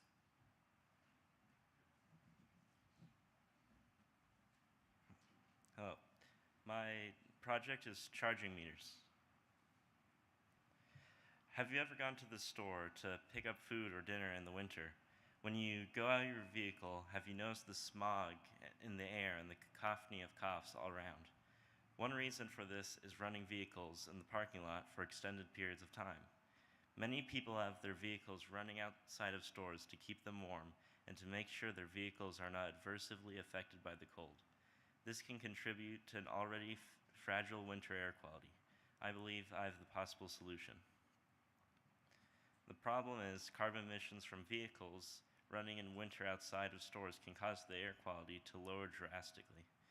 This prevents people from heating their homes because of air quality alerts and high heating fuel costs, having the choice to heat their homes with the fuel of their choice, for example, wood and burning stoves, prevents people with severe asthma or other health issues from going outside. The solution I've found is some schools have charging stations for teachers so their vehicles won't be affected by the cold. I thought, how could this be achieved in areas where people constantly run their vehicles? My first idea was charging stations like those found at schools, but that would take money for electricity from the store and would affect their profits. Then I thought of a few other ways this could be done until I finally came up with the idea of charging meters. The charging meter is similar to the parking meter. They will be put in town and connected to a store's power line. To use it, you would put in money or use an online payment like the parking systems at UAF, depending on how long you will be in the store. Once there's a sufficient amount of money in the meter, a power line will shoot out to latch to your car. A lock will be on the cord so no one is able to steal it. After time runs out, the electric flow will be cut off. This idea will help the environment. One of the largest emission outputs in interior Alaska is running vehicles in the winter.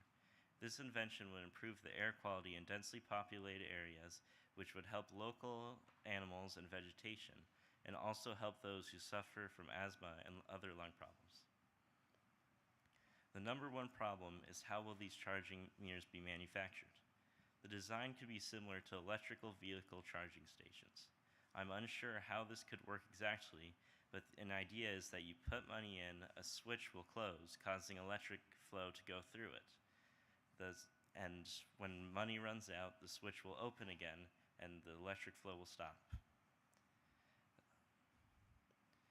It is my belief that this would be successful because how important reducing methane and carbon emissions in the air is to people and the environment.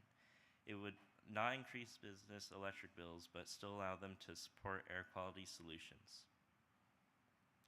Conclusion: poor air quality is affecting Alaska, especially in the interior, and this device could help with the poor air quality in the areas. Thank you. Thank you, Hans.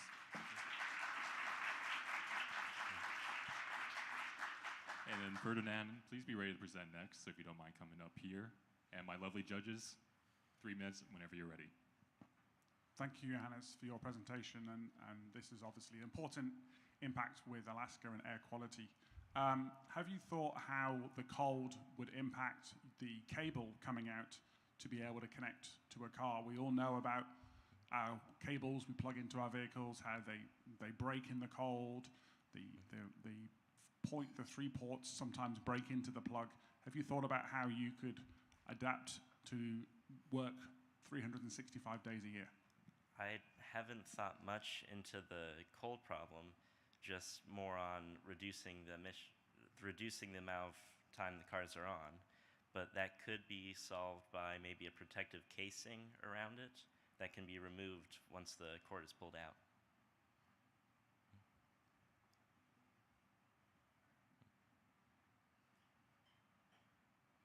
What was the hardest part of putting your idea together? What did you run into any stumbling blocks along the way putting this idea together?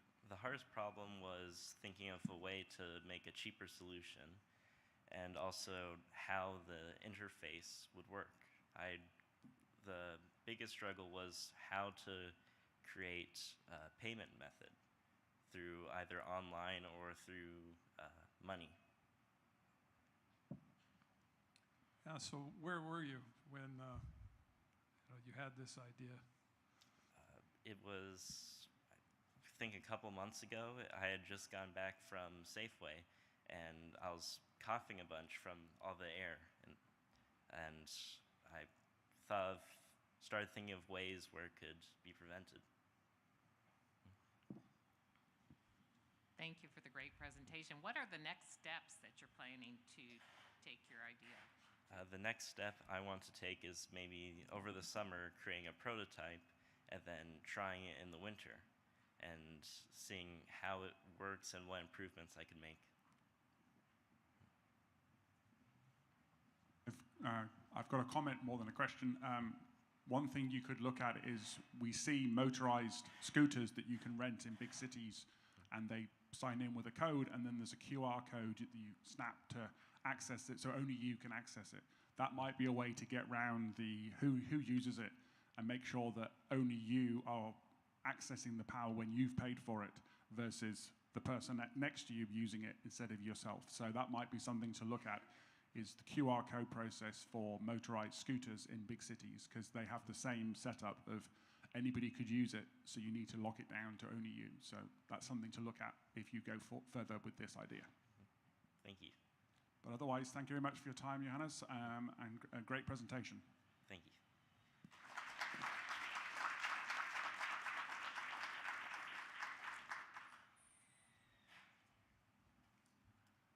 We are thrilled to have Ferdinand Siegfried here today, ready to captivate us with his presentation on roof-mounted snowblower.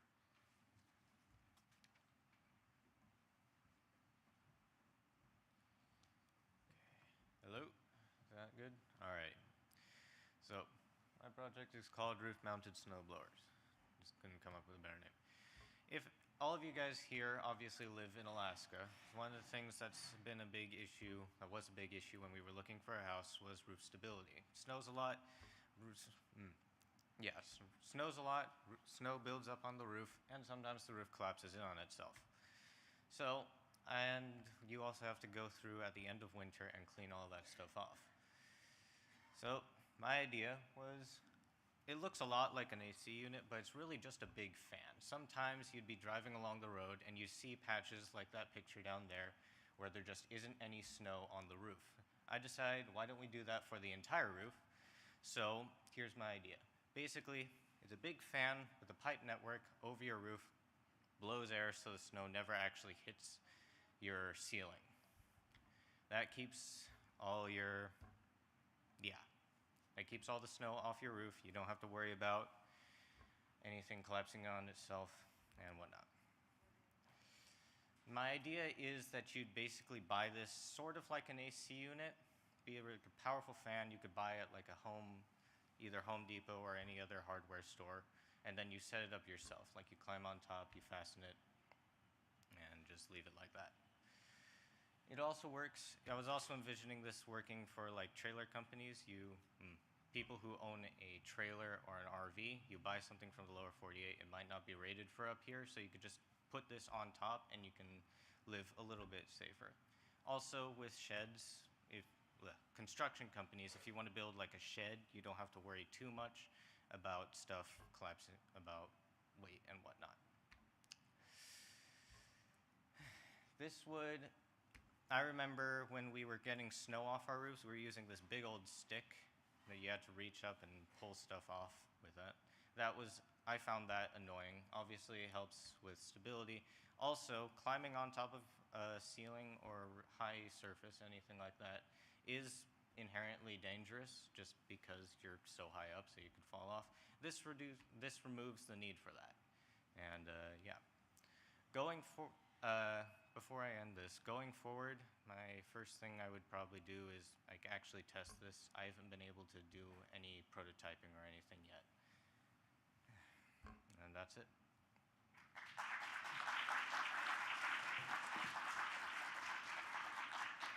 All right, thank you, Ferdinand. Wonderful presentation. Will the ladies presenting Magic Ice Show to Bingsu please join me on the side here? And it's all yours. Thank you very much, and great presentation, Ferdinand, and you highlighted where you'd been when you first saw the need, and you mentioned that it's dangerous to go on the roof to clear the snow. Have you thought how somebody might mount these on the roof, given that it's dangerous to get up there? Would this be the homeowner, or would it be a professional roof engineer? I can imagine this being like both. You could hire somebody to do this for you, or you could do it yourself, kind of like changing the oil in your car. You can take it to the shop or just do it yourself. I was thinking you mount this during the summer, and then you turn it on when it starts to snow in the winter. That way, when it starts snowing, you don't have to worry about anything like that.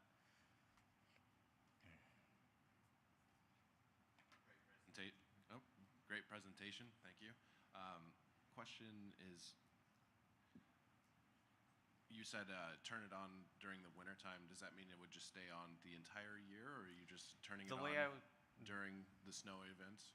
The way I was imagining it is you either have a web client that scans the weather and sees when it's going to snow, so it turns on automatically, or you have like a remote. You see it snowing out your window, you push the button. You see it stop snowing, you push a button, you know.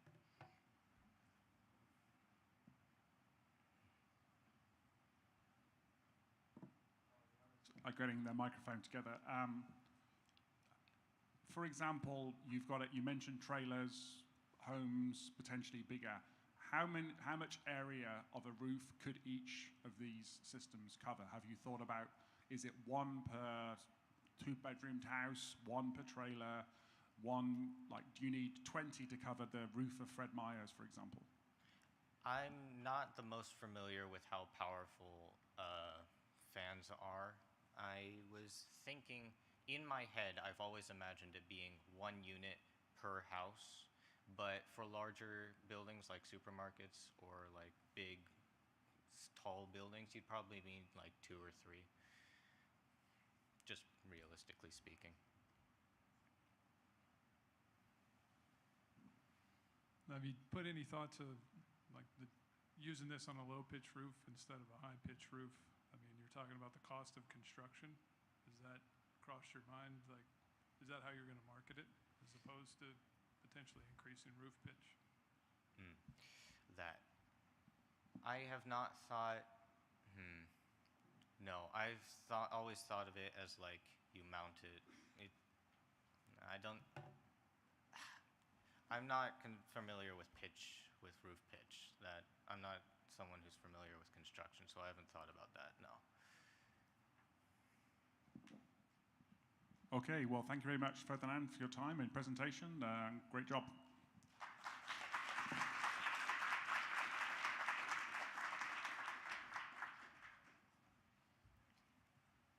All right, let's give a hearty welcome to Elizabeth Kim, Joanna Ping, Priscilla, and Julia Wang, who are here to present their idea, Magic I Show to Bingsu.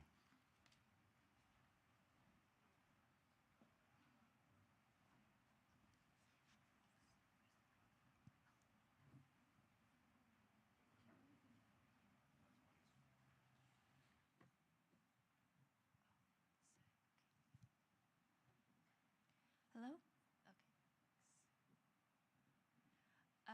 Hello, my name is Julia. These are my teammates, Joanna, Priscilla, and Elizabeth. Our other teammates are over there, Pauline and Naomi. Say hi. Today we're here to share our idea with you, making shaved ice using the cold Alaskan temperatures. I'm sure everyone has seen boiling water being thrown at -20 degrees and watching it condense into steam. We wondered whether this could be collected and frozen into ice, which could then be made into a dessert, shaved ice, which is also known as bingsu in Korean. We thought of 5 C's to explain the special aspects of our idea. Our method for making shaved ice is creative. It also conserves energy compared with the typical methods using electrically powered appliances, and it adds diversity to Alaskan cuisine. Also, since the ingredients for making bingsu or shaved ice are relatively inexpensive, we can make a good profit out of selling our product. Also, through establishing a successful business around this product, we can help our local economy and also attract tourists. In addition to our product, we thought it'd be a really cool idea to also give a sort of ice show through throwing hot water in cold air, and visitors can watch that while enjoying their dessert. So what did we do? We had to go through several experiments, and we had to answer 2 main questions while doing this. Our first question was, how hot did the water have to be in order to condense? After going through several experiments, we found that the water was still able to condense at 40 degrees Celsius. Our second question was, how were we able to collect the ice that we created? After going through several trials, which included using a strainer or a tray, we came up with the final method, which involved dripping water through a can that would land in a tall pot where the water would condense, and we could collect this as ice afterwards. After that, we made our actual bingsu, where, as shown in the picture in the slide, After considering our ingredients, we decided on a reasonable price of around $5. Then we designed and created our prototype using basic household materials such as a water filter, a shower head, and a pot. How would we pursue our idea further? We would try out our idea with family, friends, and neighbors, and also with our Fairbanks community, such as through serving our dessert to elderly at Pioneer Home, or also through baked blessings. If this succeeds, then we'll start a small business or another organization like Baked Blessings.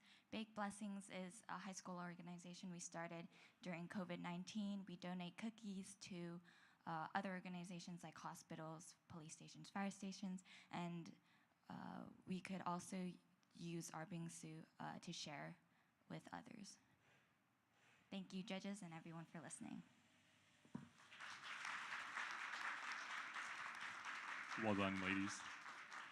May the final presenter, Tayton, please join me up here on the side of the stage. And finally, I'll switch over to the judges to answer your or ask some questions. Thank you very much, and congratulations. Great presentation.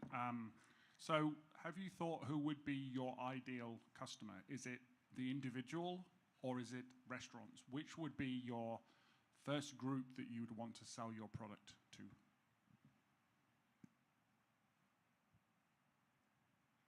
I think we were thinking more individuals, like anyone who's interested in trying out this Korean dessert, and especially tourists who haven't seen this phenomenon before.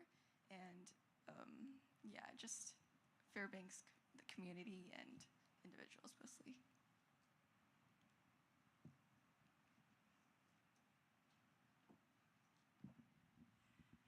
Great presentation. I was hoping for some samples too. How long does it take for you, for instance, to create a serving using this process?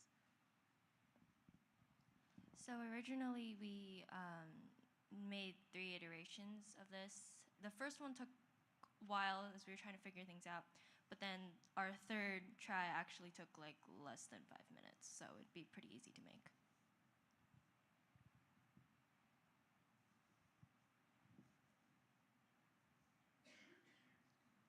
You mentioned the price of $5. Why not 6 or 8 or 3? What gave you the idea of $5? So we originally, our ingredients that we bought cost $28, and with those ingredients we estimated we could make approximately 12 servings, and so that would be around like over $2, but we wanted to create profit, so we made it $5, but we didn't want it to be too expensive so that people would not want to buy it, because yeah, so that was how we got it. So in the trial phase, did any of you, who had the most bingsu out of everybody? That's really what I want to know. I think we all had an equal amount.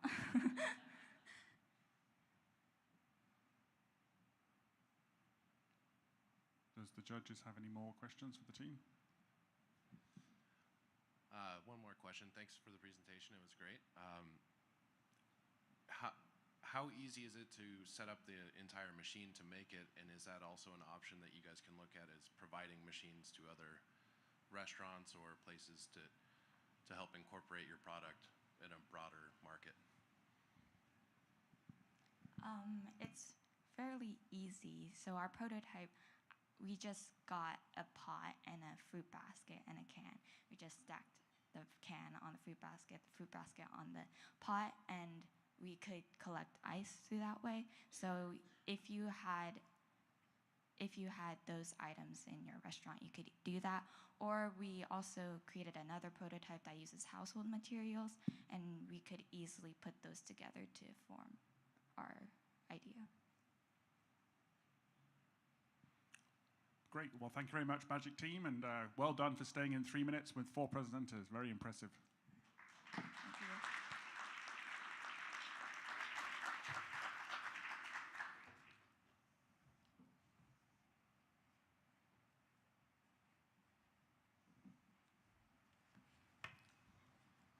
right, last but not least, please welcome Tayton Aiken Bryce to the stage presenting anti-frost signs.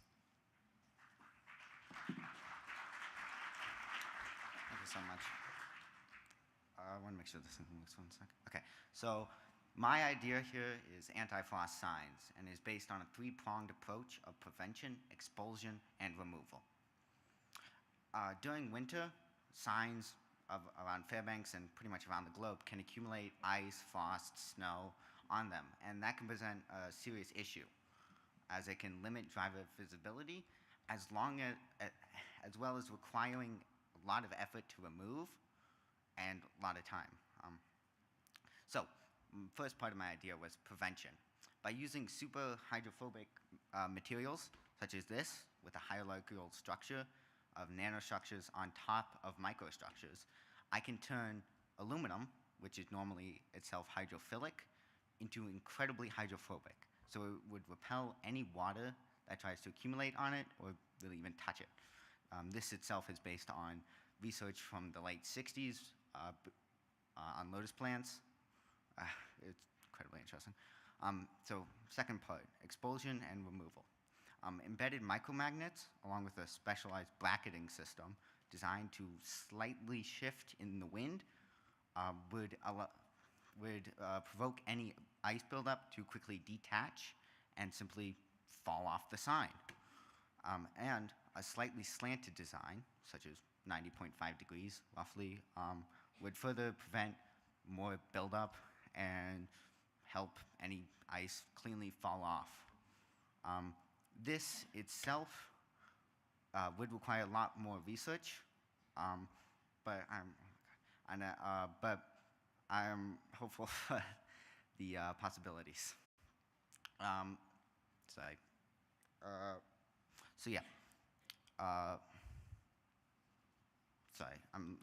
disassociating up here. So this design is revolutionary because currently there is no significant attempts to even prevent buildup of ice on signs, nor any institutional system for dealing with ice buildup. But I'm really hopeful that my idea will help solve this issue. Thank you.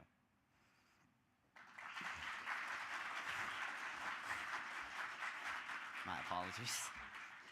All right, judges, 3 minutes whenever you're ready. Thank you, Tayton. And yes, it's very nervous to present. I've been doing it for 30 years, and I still get nervous and have notes. So do not worry, it comes to everybody. So yeah. Fantastic for doing this. It's hard. Look at the audience. It's and the lights and everything. Well, congratulations. So my question is, the designs that you've showed us, how well does this work on older signs, or how well would it work on existing signs that have been up there for 30 years versus a new sign that Department of Transportation might want to put out on a new road? Good question, thank you.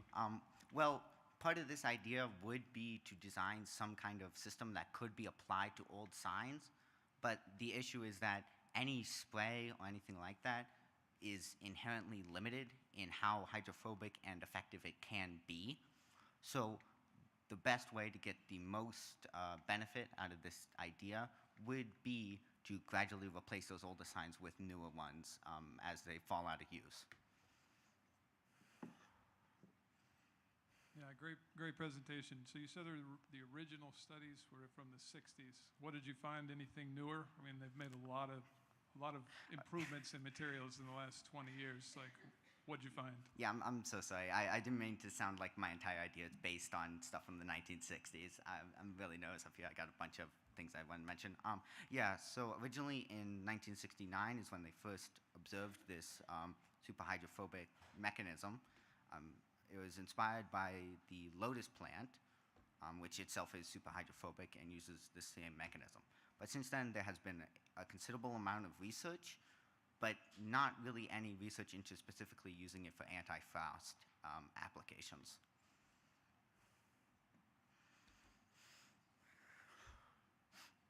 I have a question. So what would be your next step? You've mentioned that you see this as replacing old signs with new signs. What would, if you were fortunate to continue and expand upon this beyond today and what you've done so far, what would you want to do next with this idea to turn it into a product that we see on Fairbanks roads into the future? Yeah, so my first step would likely be to try and get a fully functioning prototype. Obviously, I lack the materials and tools to fully build something this complex with nano-scale structures. But my first priority would be to try and get in contact with someone or some place with tools I can use to try and create prototypes.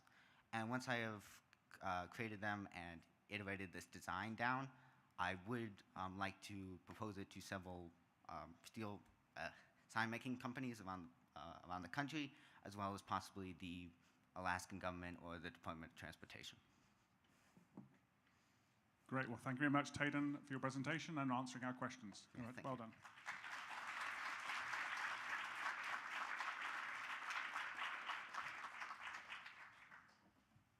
All right, thank you so much for the top 6 junior finalists. How about another round of applause for all of them?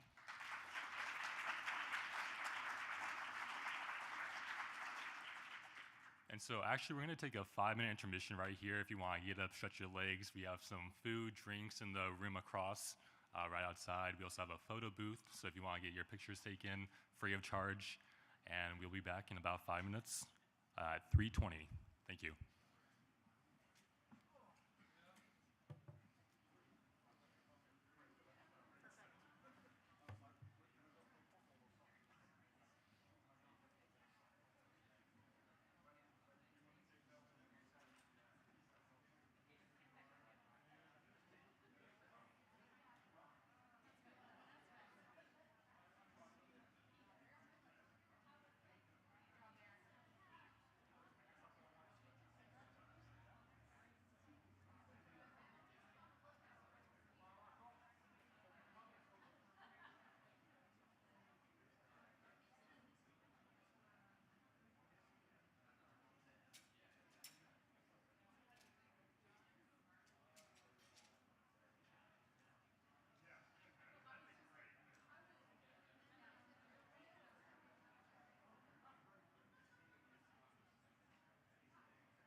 podium moved and To drop down to that corner.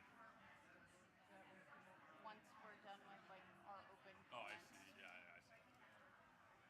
Is that wheel? And those feet turn. Oh, there's some wheels on it. Those feet do flip in on the stool. Not now, but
Attention, everybody, 1 more minute. 1 more minute.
Yeah, I'm about to start you up. I'll introduce you with just you, talk about you just a little bit. I have like one paragraph and then you start there. I'll just leave my stuff right there then. Easy enough. Go into it.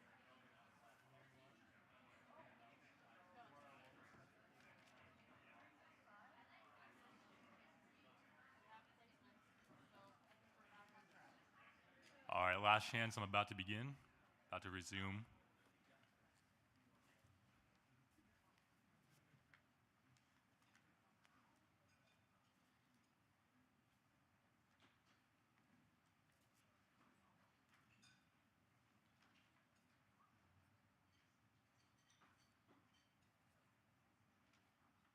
All right. Thank you everyone for coming back. Hope you're enjoying that free food, that photo booth as well. Let's get back to the competition. As the judges make important decisions leading us to the award ceremony, we have 2 people who wish to share some comments with you. First up is the CBSM Dean Cameron Carlson, which is then going to be followed by Lisa Casino from the Usibelli coal mine. Cam retired as a lieutenant colonel from the U.S. Army in 2006 after 25 years of active duty. He is the founder of the Center for Arctic Security and Resilience. Cam and his wife, Debbie, have 3 adult daughters, all of whom graduate from UAF. In his role as our CBSM Dean, Cam strongly focuses on student recruitment, admission, and pathways to academic success. So please welcome Dean Cameron Carlson.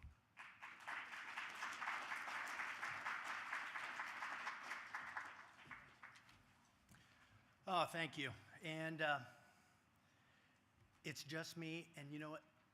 I don't have anything really innovative, and it's been kind of, nice sitting back here and taking a look at all the great ideas that come out. And I'm going to get up there, and all of a sudden it's going to be such a downer, and they're going to go, because that's signaling towards the end of the day.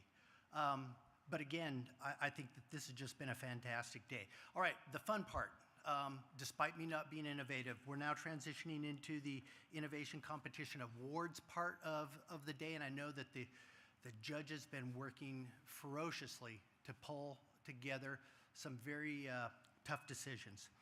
Since its inception in 2009, AIC has solidified its place as Alaska's original idea competition, renowned across the state, and even, I think regionally, as part of one of the springboards for innovation.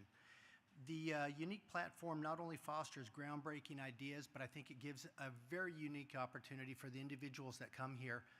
For me, I really liked watching the Cub presentations, for instance. It's just neat to see up-and-coming innovators get up here on stage and pitch an idea that really helps nurture the spirit of competition and fuel things that we would like to see here within our community. One of my favorite parts of AIC is seeing the enthusiastic participation of our college students. Eric, for instance, who I've known for years, Ivana that's back here, who's going to hopefully, I'm pretty sure she's going to commission here into the U.S. Army here at the end of the year. And those are really great things for us to see. Special acknowledgement goes out to not only our students here at UAF and UAA for their invaluable contributions. Some of you that are in the room today, students, please stand so that we can acknowledge you. Now there's got to be, there we go.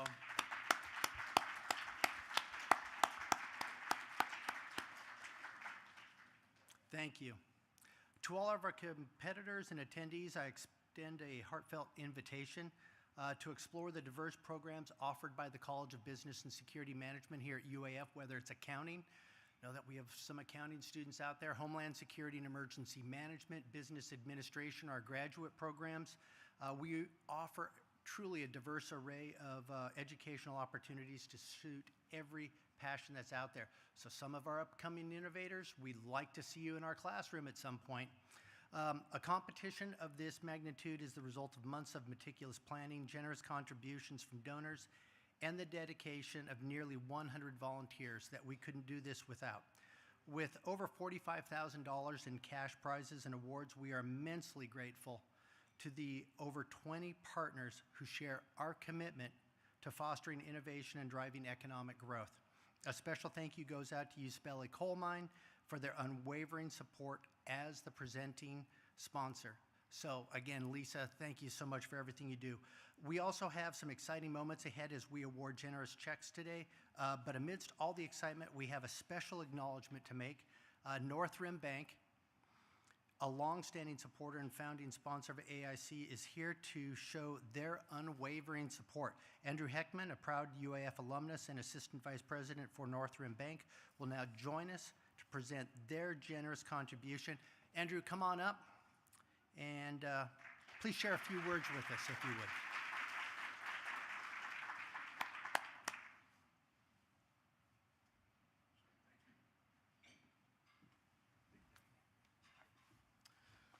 Good afternoon. My name is Andrew Heckman. I'm the branch manager at the North Rim on Airport Way. Just want to say congratulations to all the contestants for their amazing ideas and presentations. It was great to watch and learn everything you all prepared for. It's just another round of applause for everybody.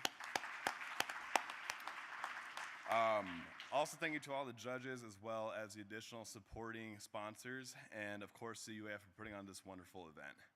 I'm happy to represent North Rim Bank as a founding sponsor and proud to represent this check I'm happy to be a part of this organization that supports the community in this way and looking forward to many more. So thanks once again.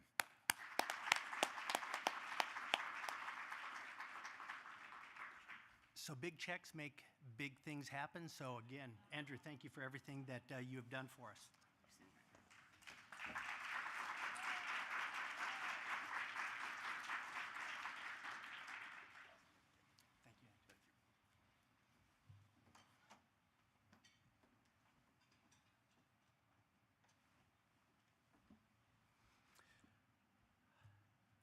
Behind the scenes, a dedicated expert panel rigorously screens and evaluates each idea, ensuring that only the most innovative concepts make it to the forefront. To our esteemed panel members, your commitment and expertise are deeply appreciated, and we thank you for all that you've done for us today. A successful event of this scale requires countless hours of hard work, meticulous planning, and alike. And again, we can't help but thank all of our competitors that were here today, our volunteers, and alike. And now, without further ado, I'd like to introduce Lisa Casino. She has been our advocate. Come on up, Lisa, come on up. You know, we need you up here desperately. She has been our advocate, a friend to our college, a volunteer for UAF for almost 20 years. She is a CBSM Advisory Council committee member and a super fan of AIC. Lisa is actively engaged in the community and mining industry, and she's a mom to 3 active and creative children. Please welcome Lisa Casino, Vice President of Public Relations for Usibelli Coal Mine. Thank you, Lisa.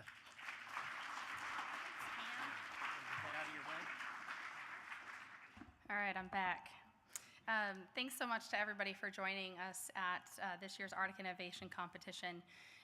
I always get asked why Usibelli Coal Mine has been a longtime supporter of this event, and especially as a presenting sponsor. But we're a 4th-generation family-owned and operated coal mine in the heart of Healy, about 115 miles from here. And creativity and innovation aren't just, they're valuable traits. We live in a remote location. They're essential to what we do. Our team is adept at thinking on their feet, innovating solutions on the fly, especially when equipment breaks down or when unexpected challenges arrive. We're not just able to jump over to GCR Tire or to Home Depot. We are in Alaska, and we have a tremendous responsibility to get the coal here to Fairbanks so that you all have affordable and reliable power when you go to turn the light switch on, and when it's 40 below, you can heat your homes. The spirit of innovation is crucial for us and for our employees. Working for Joe Usibelli and the Usibelli family, they are known for their deep commitment to philanthropy. They believe in our community, and I'm always filled with pride when I get to represent them at events just like this.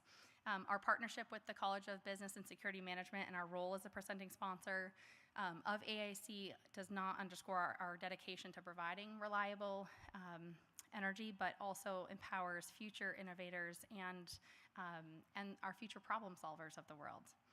I want to celebrate the community support, which is evidenced by all of the businesses that were on the slides earlier today. These guys have really truly rallied around AIC and have taken this competition to a whole new level over the most recent years. A special thanks to this year's sponsors, to all of you in the room joining us. This competition is definitely a unique platform. It's great for all ages and thinkers big and small. Like I said earlier, I just honestly love emceeing the Cub division every single year because these kids are our future. They're up here, and like this kid, he's just bouncing his chair. He's like ready. He's got it. But it's so exciting to see them. And what kind of platform you're in Fairbanks, Alaska, and it's the Golden Heart. And opportunities like this probably do not exist in every single community. And you get to take your idea, whether big or small, and go on and bring it to all sorts of different levels. So thanks to all of the competitors for joining us here today. And to the 100 volunteers whose dedication makes this event possible. I know Tammy's got a rock star team with her at the College of Business and Security Management. I get to work with these students all of the time, whether it's Business Leader of the Year, the Northram Roast and Boast. I don't know, Tammy, what you guys have so many different things. Oh yeah, School of Etiquette. I felt like I knew where my bread plate was and my drink cup was until I went to the school etiquette training that Tammy puts on for business leaders and the students, and it's one of my favorite events. But these guys are talented. This gives them real-world experience to put on events, to problem solve. I actually called on Wednesday when I was like, Tammy, you might have to have a plan B and a plan C if I'm not able to get there and MC. And the students were like, yeah, we've got your back. And they were ready to jump in and take my portion of the script and just run with it. So I love that. But please join me in a round of applause also for our judges who make this whole thing possible as well.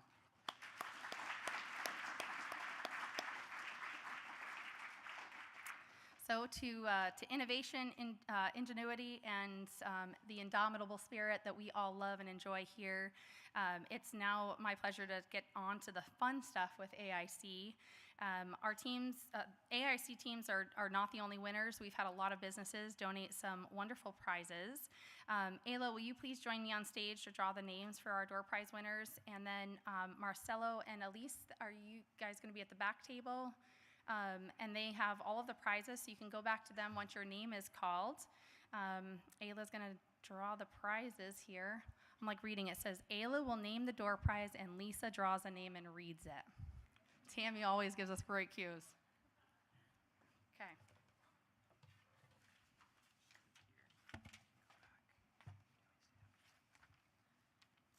Awesome. All right, we have some awesome door prizes. Everyone gets a chance to be a winner today. The first one we're going to give out is a pair of 1-hour passes to Fly Trampoline Park. Ready, Lisa? Yeah. Okay, if I butcher the name, I'm so sorry. Rome Wren. Is there a Rome Wren here? All right. You can just go get it right in the back, at the back table there. Awesome. That was for the first one. We have one more Fly Trampoline pass to give out. Jamie Threadgall.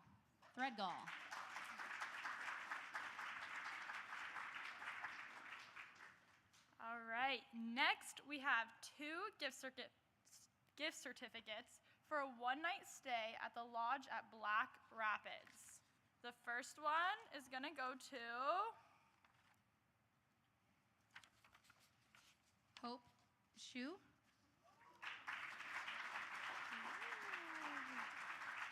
Awesome.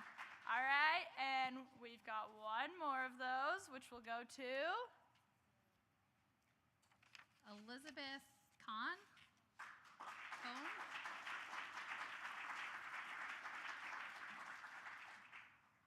Is she present? Oh, awesome. Okay, next we have a North Pole Coffee Roasting Company gift basket. Lots of coffee to keep you caffeinated, as well as some cool, I think a mug as well. Let's see. Benton Holst? Brian Holst? Is that Brian Holst? Okay.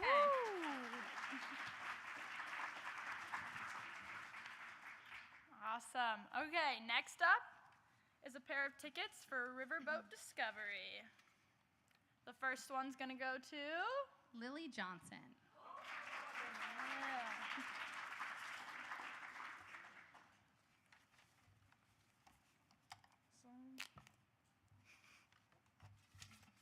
All right, the next one's going to go to Matt Bryce.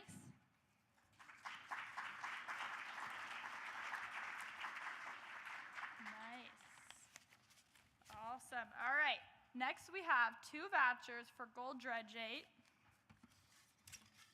The first one is going to go to Bailey Smith.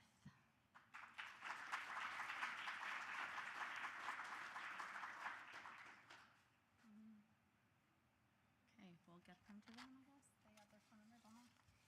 Awesome. All right, and then the next one will go to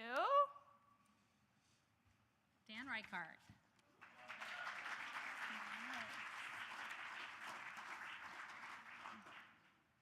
Okay, and last but not least is a round-trip rail adventure for 2 adults aboard the Alaska Railroad Denali Star Train from Fairbanks to Denali. I know, I want this You better one. mix it up good. They wouldn't let me Grand enter, prize. though. All right, that one's going to go to Nikki Reiser. Woo! Oh, Nikki. Nikki, they're going to have, or do you want to bring it up here, Marcelo? Okay, perfect. We'll get that to you, Nikki, here just a second. She's excited. She's ready to go to Denali. Hold on, hon. One right here. Here you go. Here you go. Awesome. Congratulations. You're all set. You can go back. There you go. Awesome. All right, and that is all for our door prize. And I'm going to hand it back to Lisa to keep the afternoon moving. All right, perfect. Thanks, Ayla, for helping with the door prize announcements. Pearson, who is a CBSM student marketing assistant, he hosted Usibelli Trivia and the word search in the adventure area. Pearson, do you want to draw those winners?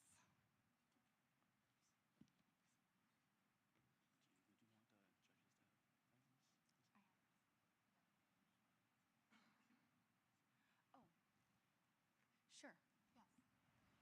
Tammy, you want to bring out that little bag? All right, you guys ready to hear some more winners? Yeah. All right, so first I'm going to be drawing for the Usibelli Trivia here, who is going to be receiving a base camp water bottle. And just like the previous prizes, if your name is called, if you just want to head to the back table to get your water bottle, that's where they will be. All right, and so the winner who will be receiving this base camp water bottle for Usibelli Trivia is John Huff.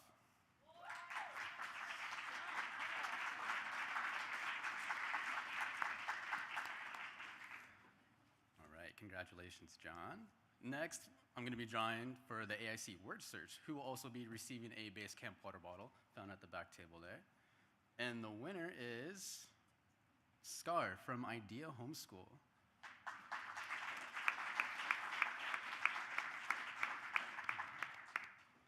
And I will pass the mic over back to Lisa. Okay. Do we have all the judges in the room here? If all of the judges would come up, we have a special gift from Usibelli Coal Mine for all the judges for your time and talents here today.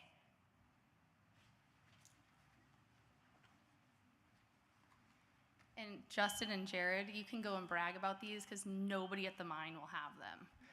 You have to volunteer for AIC to get these cool things.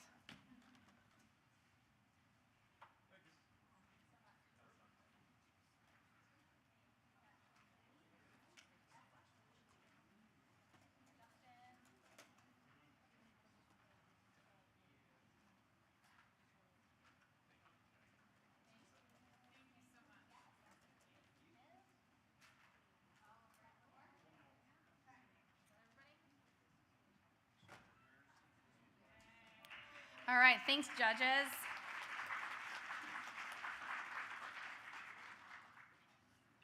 Okay, well, today we also have a very special guest who's traveled all the way from Nome with her family to join us.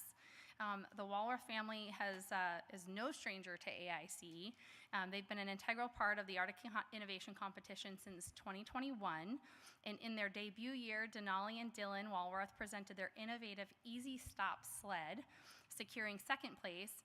And then building on that success, Denali clinched first place in the Cub Division last year with her ingenious Animal Alert invention. So please join me in giving Denali a warm Golden Heart welcome.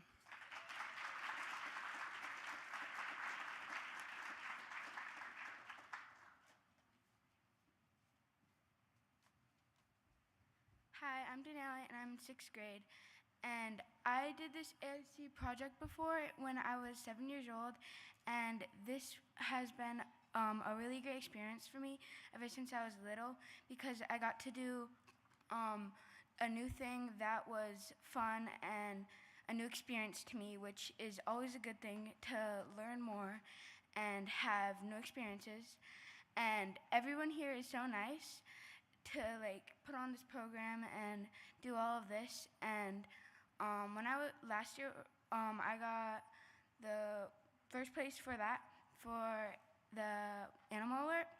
And when I got that, I was so excited because I went the year, 2 years before that, and I knew it was going to be fun because before, when I was 7 years old, I had a really great experience, and that was over Zoom the first time I did it. So that was during the COVID year, and I was so excited to come in person and like not be so far away. So I was so excited to come here, and it was such a great experience. Thank you.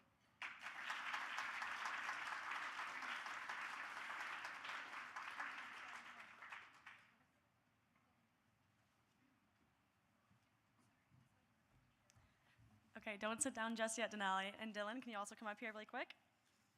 Those are very kind words, Denali, and we truly appreciate you being a true AIC super fan. I'm very excited to see what idea you submit for next year. I'm Adeline Berry. I'm a student marketing assistant here at CVSM. I'm also the captain of the UAF swim team.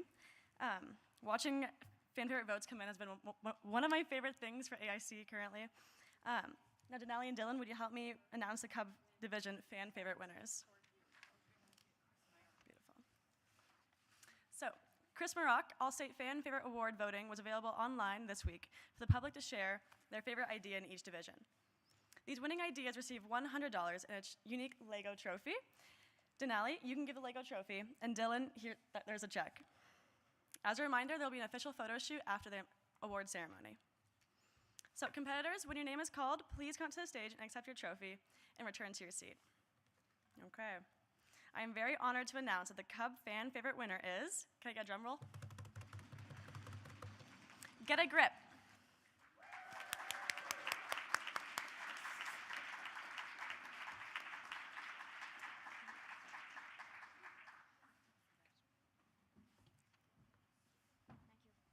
Congratulations, guys. Which one's the Cub? They're both yours? Congratulations, boys. Make sure to thank your fan club back home. Okay. Denali and Dylan, thank you for joining us. Thank you for joining us from your visit from Nome.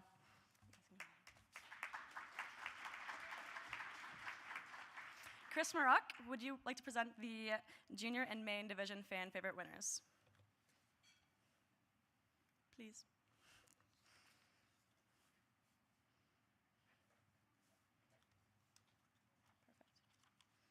Okay.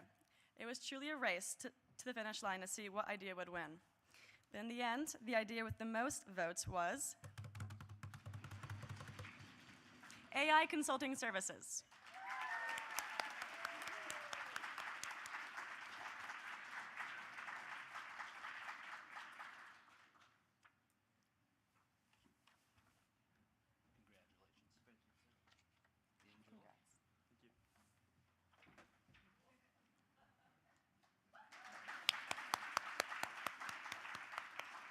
Congratulations. Okay, and last but not certainly least, the main division's fan favorite was Dart.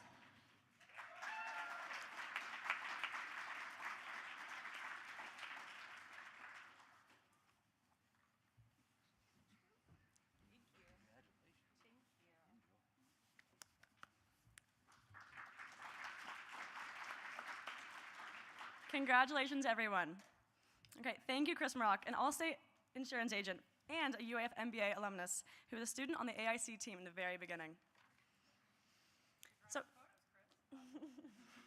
competitors from the junior and Cub divisions will share $14,000 in awards from Alaska 529 to start or add to their educational savings account. Plus, there's a random drawing of all the ideas in the junior or Cub divisions. Please welcome Shay Bredley, who's a program and outreach specialist, to announce 2 of the Alaska 529 awards. She's very proud of her son, who is graduating from the Lathrop High School this year, and who will be entering the trades. Are there any current or former Malamutes in the room? Okay.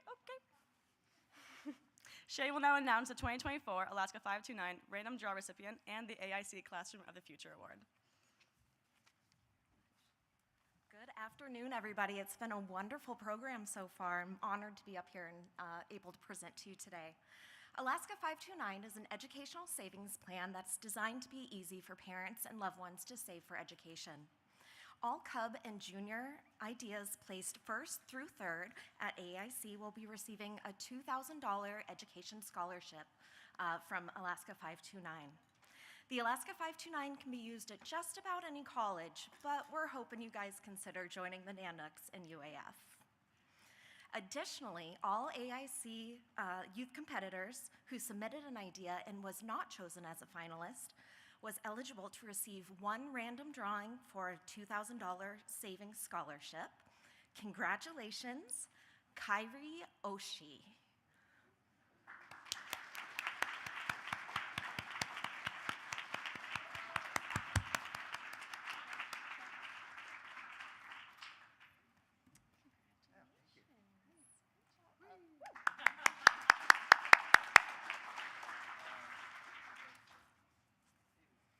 Alaska 529 started the Classroom of the Future Award 2 years ago.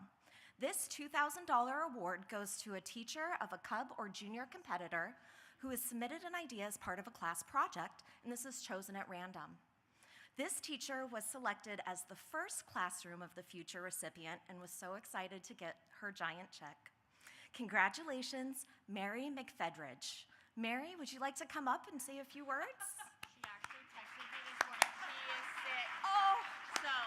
Big round of applause for Mary.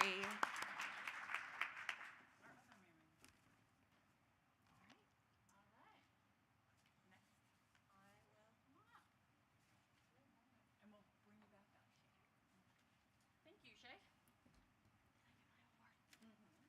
All right, thank you, everybody. So this is a new thing, so bear with me. Let me get to my page. Gotta skip past all the winners, you know. Alrighty. My name is Mary Poe. I am the engagement manager at CBSM. Typically, I stay behind the scenes. So you may have seen me running around to make sure that this event is running smoothly, and I hope that it has so far for you guys.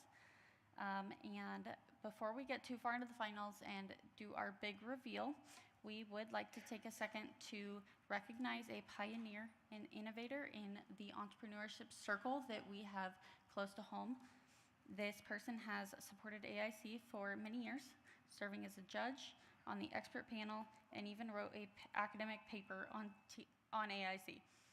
They always make time to support AIC and CBSM, and they are so committed that they are teaching a class this fall called Innovation in Alaska and the Arctic. Peter Webley, we would like to award you as the first AIC pioneer. Would you like to come up and accept an award?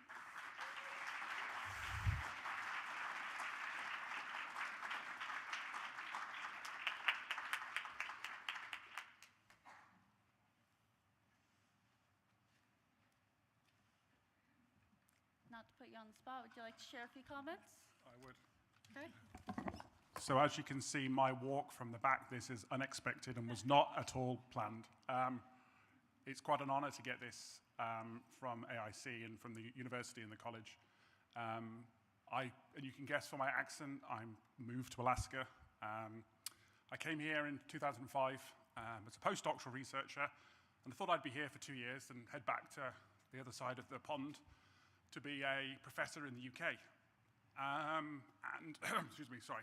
Alaska grew on me. Fairbanks grew on me. The interior grew on me. That is now 18 and a half years ago, and I've gone from a postdoctoral researcher to professor, started a business, taught students, saw the next generation, saw students from AIC go to UAF, graduate UAF, and go on to become resilient business owners and employees of the future. And I think that's one thing about AIC. For everybody in this room, it's your first step on your entrepreneurial journey. Whether you start a company, whether you join a company, whether you patent an idea, or just go on thinking outside the box. I hope your day-to-day and your days in the future, you think innovatively and make Alaska and the Arctic a place that we can continue to live, and others will see Alaska as a place to live. But thank you very much. Thank you, Peter. You will always be our first AIC pioneer. So I can feel the anticipation growing in the room. I know we're all getting restless. I'm going to have Lisa come back up and announce the rankings for the Cub division, and we'll get going on the award presentations. Can you guys take this down? John.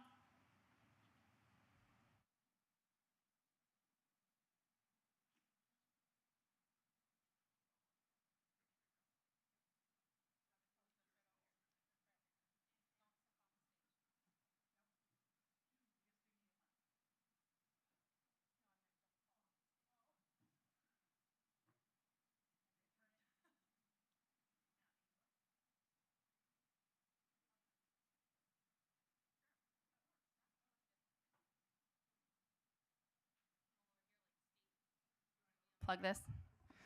I'm all over here with the safety hat on for, safety is like the first thing that we do at Usibelli Coal Mine. I'm like, don't fall off the stage, Marcelo.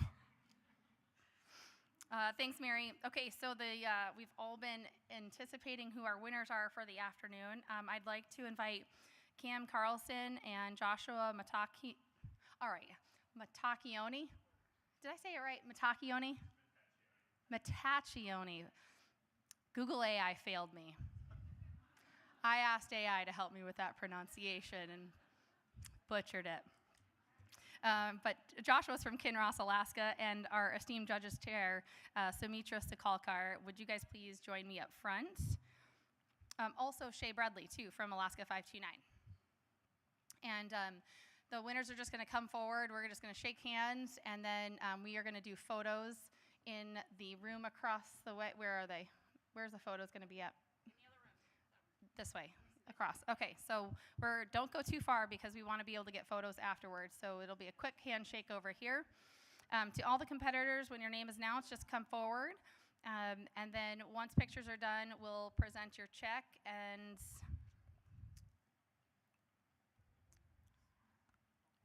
where's Maro at? Maro's behind the screen, so she can't wave unless she wants to wave through the screen here. Maro's got all the checks and goodies. Thanks, Maro. All right, the AIC Cub Division honorable mentions, each receiving a $50 and a ribbon, are Kangasak Payne Trigg with Revolving Closet, who are not able to hear from earlier today, and Olivia Ernst, who submitted the innovative avocado and butter spreader, both not able to join us, but congratulations to both of them.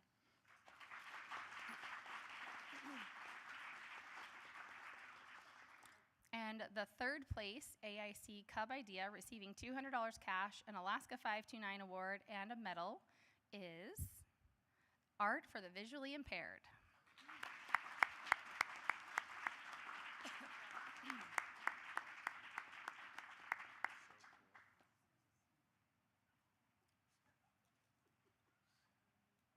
Good job, girls. Awesome. Oh, Cam. Am I missing Cam?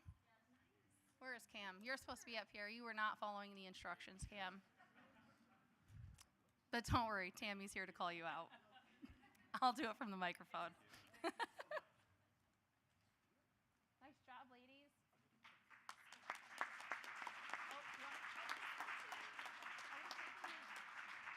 Are we taking these back? Are they walking with the checks, or we're taking them back and then bringing them to the photo? Hold on to them for your photo. Okay, those are, I think, are those permanent marker, or is that white? Expo for now. Okay, so just make sure you don't rub that off, girls, because we're going to go and take your photo over there. Okay, the second place, AIC Cub receiving $300 cash, an Alaska 529 award, and a medal is Drone Transportation.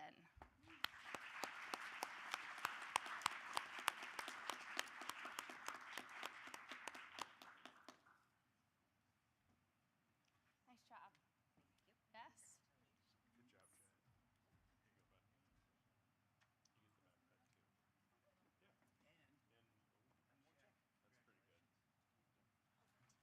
Good job, Chad.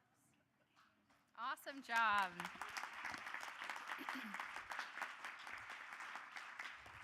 Well, it doesn't leave too much to the surprise here, but I see two young men in our audience who are jumping up and down in their seats. These young men are receiving $500 cash, an Alaska 529 award, and a medal for Get a Grip, improving traction on Alaska roads.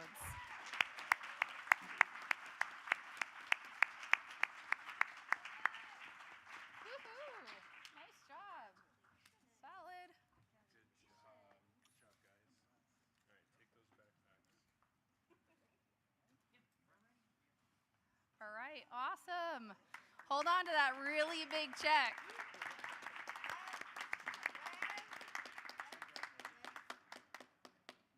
Did they spell your name wrong? Okay. All right, we can fix that if we need to. All right, it has been a true privilege to announce the winners of the Cub Division and to be here with all of these fine young youth. Congratulations to all of you on your remarkable achievements. We're going to see you shortly in the photo room. Thank you, Sumitra and Josh and Shay. Cam, you have the pleasure of staying up here with me, so don't go to your seat. But the rest of you can return to your seats. And the excitement continues as we move on to our junior division. Probably perfect for me to get off the mic. Eric, it's your turn to take the stage. Peter and Jacob, could you please join Eric, Cam, and I up here to present with the awards?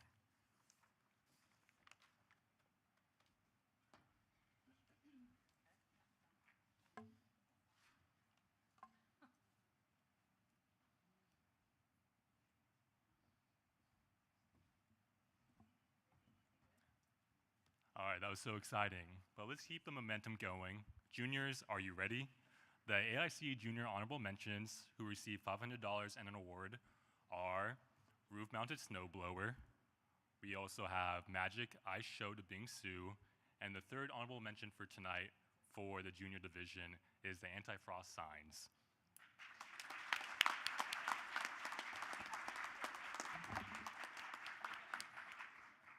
All right, but now let's get into those who place. So the third place AIC Junior Idea, which is receiving a $400 reward and Alaska 529 award, is third place Charging Meters.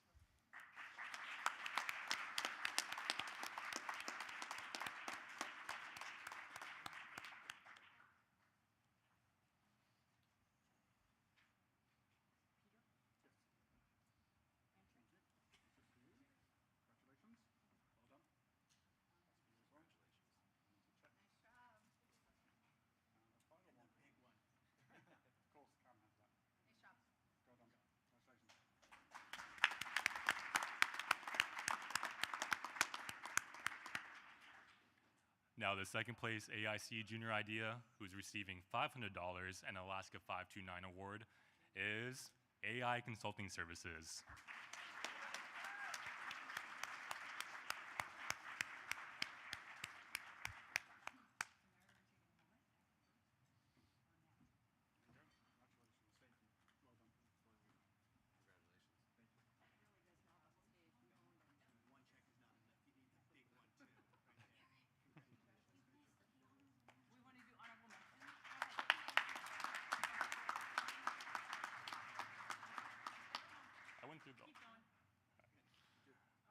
All right, and that means the Junior Idea collecting the top prize of $1,000 and also Alaska 529 award and a gold medal is Ear Buddies.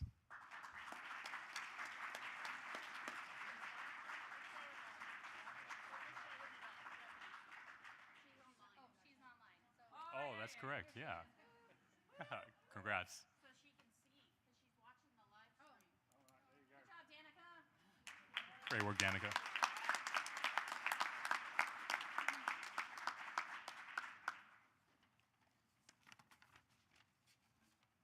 All right, congratulations to the AIC and Junior and Cub competitors.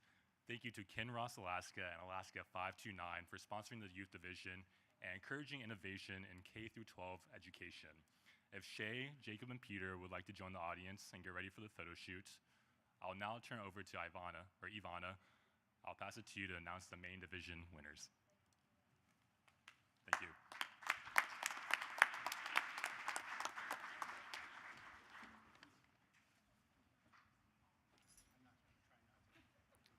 I know who won, but I've never been more nervous to announce these winners.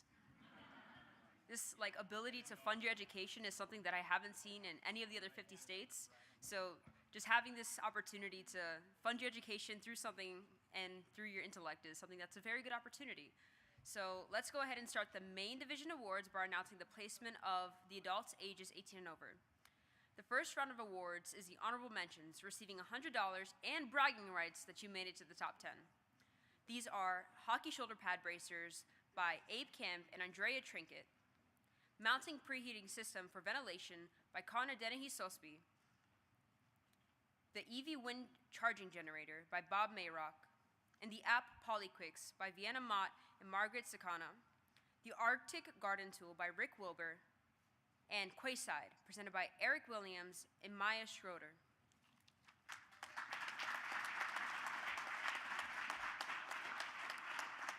Now, I'm going to call a few people to the stage. I know Lisa is here already. Can we get Jim Cully, Jack Wilbur, and David Sandberg to join the presenting party, please? And let's move on to the 4 $2,000 specialty kicker prizes. The rules state that the competitors who win the kicker prizes may or may not also win a top prize. The students with the best ideas submitted by a college student from any Alaska university will receive the Alaska Student Kicker, sponsored by the Mount McKinley Bank and presented by Jim Cully. The Alaska College student winners are the Alaska Tank Center, presented by the Right Guards and the presenting party.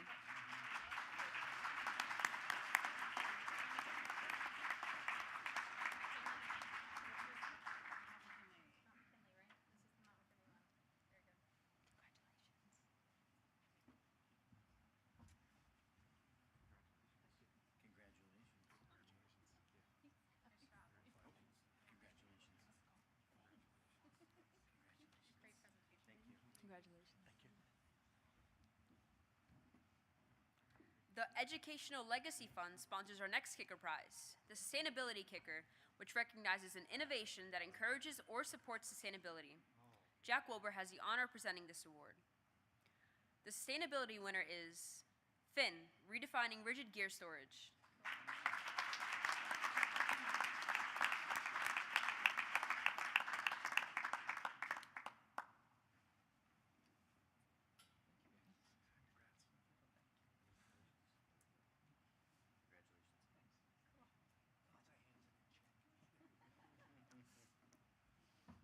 And the final kicker award being presented by is the Arctic Kicker, sponsored by Respect. This award is given to an innovation that is sustainable and efficient and makes living in the Arctic plain and simple easier. David Sandberg will present this check to this year's winner. And the Arctic Kicker winner is Finn, redefining rigid gear storage.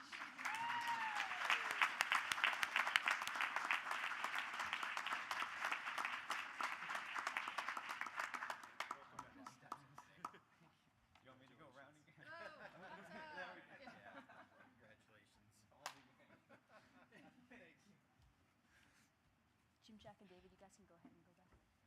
Thank you for joining us. I want to go down. And in the spirit of transparency, we wanted to let you know that the Climate Adaptation Kicker will not be awarded this year. Despite the exceptional submissions, the judges panel felt that no one fully met the specific criteria required for this category during the semifinals. The Climate Adaptation Kicker will be available again for the next AIC in 2025. Now we're going to go ahead and get into the final rounds. Before we do that, may the following people please join me on stage. Let's get the Doyon Utilities President, Lo Florence, GCI's Jessica Taft, and Andrew Heckman from Northern Bank to help congratulate our winners.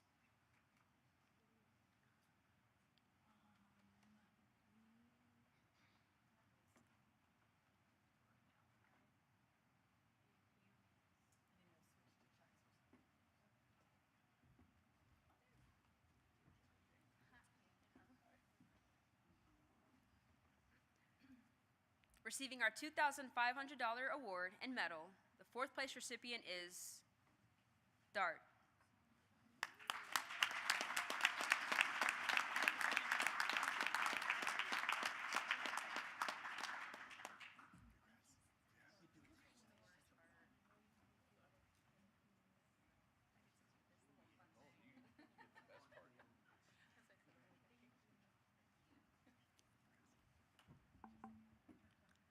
Our third place winner, receiving $3,500, is the Alaska Tank Sensor.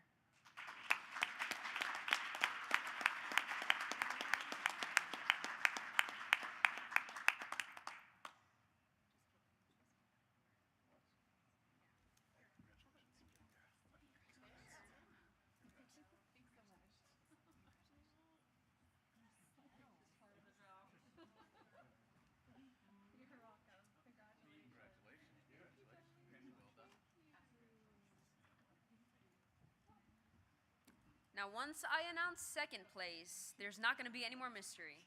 So congratulations to our second place winner, who will receive a robust $6,000. Let's get a drum roll going.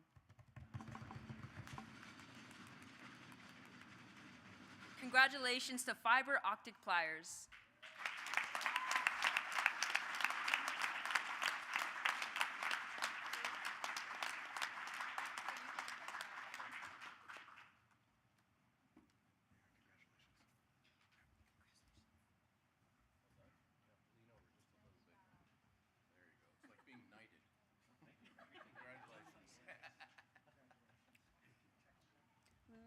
You guys can rejoin the crowd. All right. You guys can rejoin the crowd. Yes, yes. Thank you, thank you. May Justin and Jared from Usibelli Coal Mine come up to present the grand prize.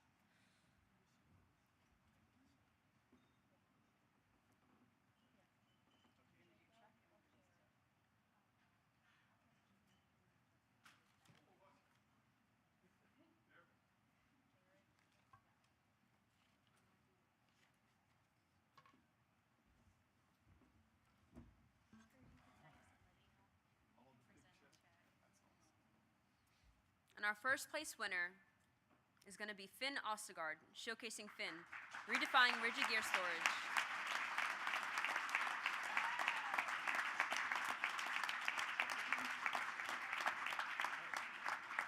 Congratulations. Good job. Saving up the medals here.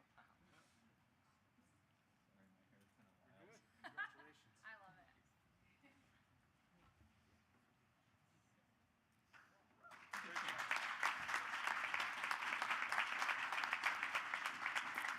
Now, before I continue talking about how much of a momentous occasion this is for our competitors, we need to take official photos.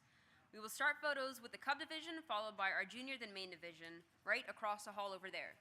So can all the Cub competitors please move into the next room, and the other competitors please stand by and be ready for when we call your divisions. Now let's give another round of applause for our competitors.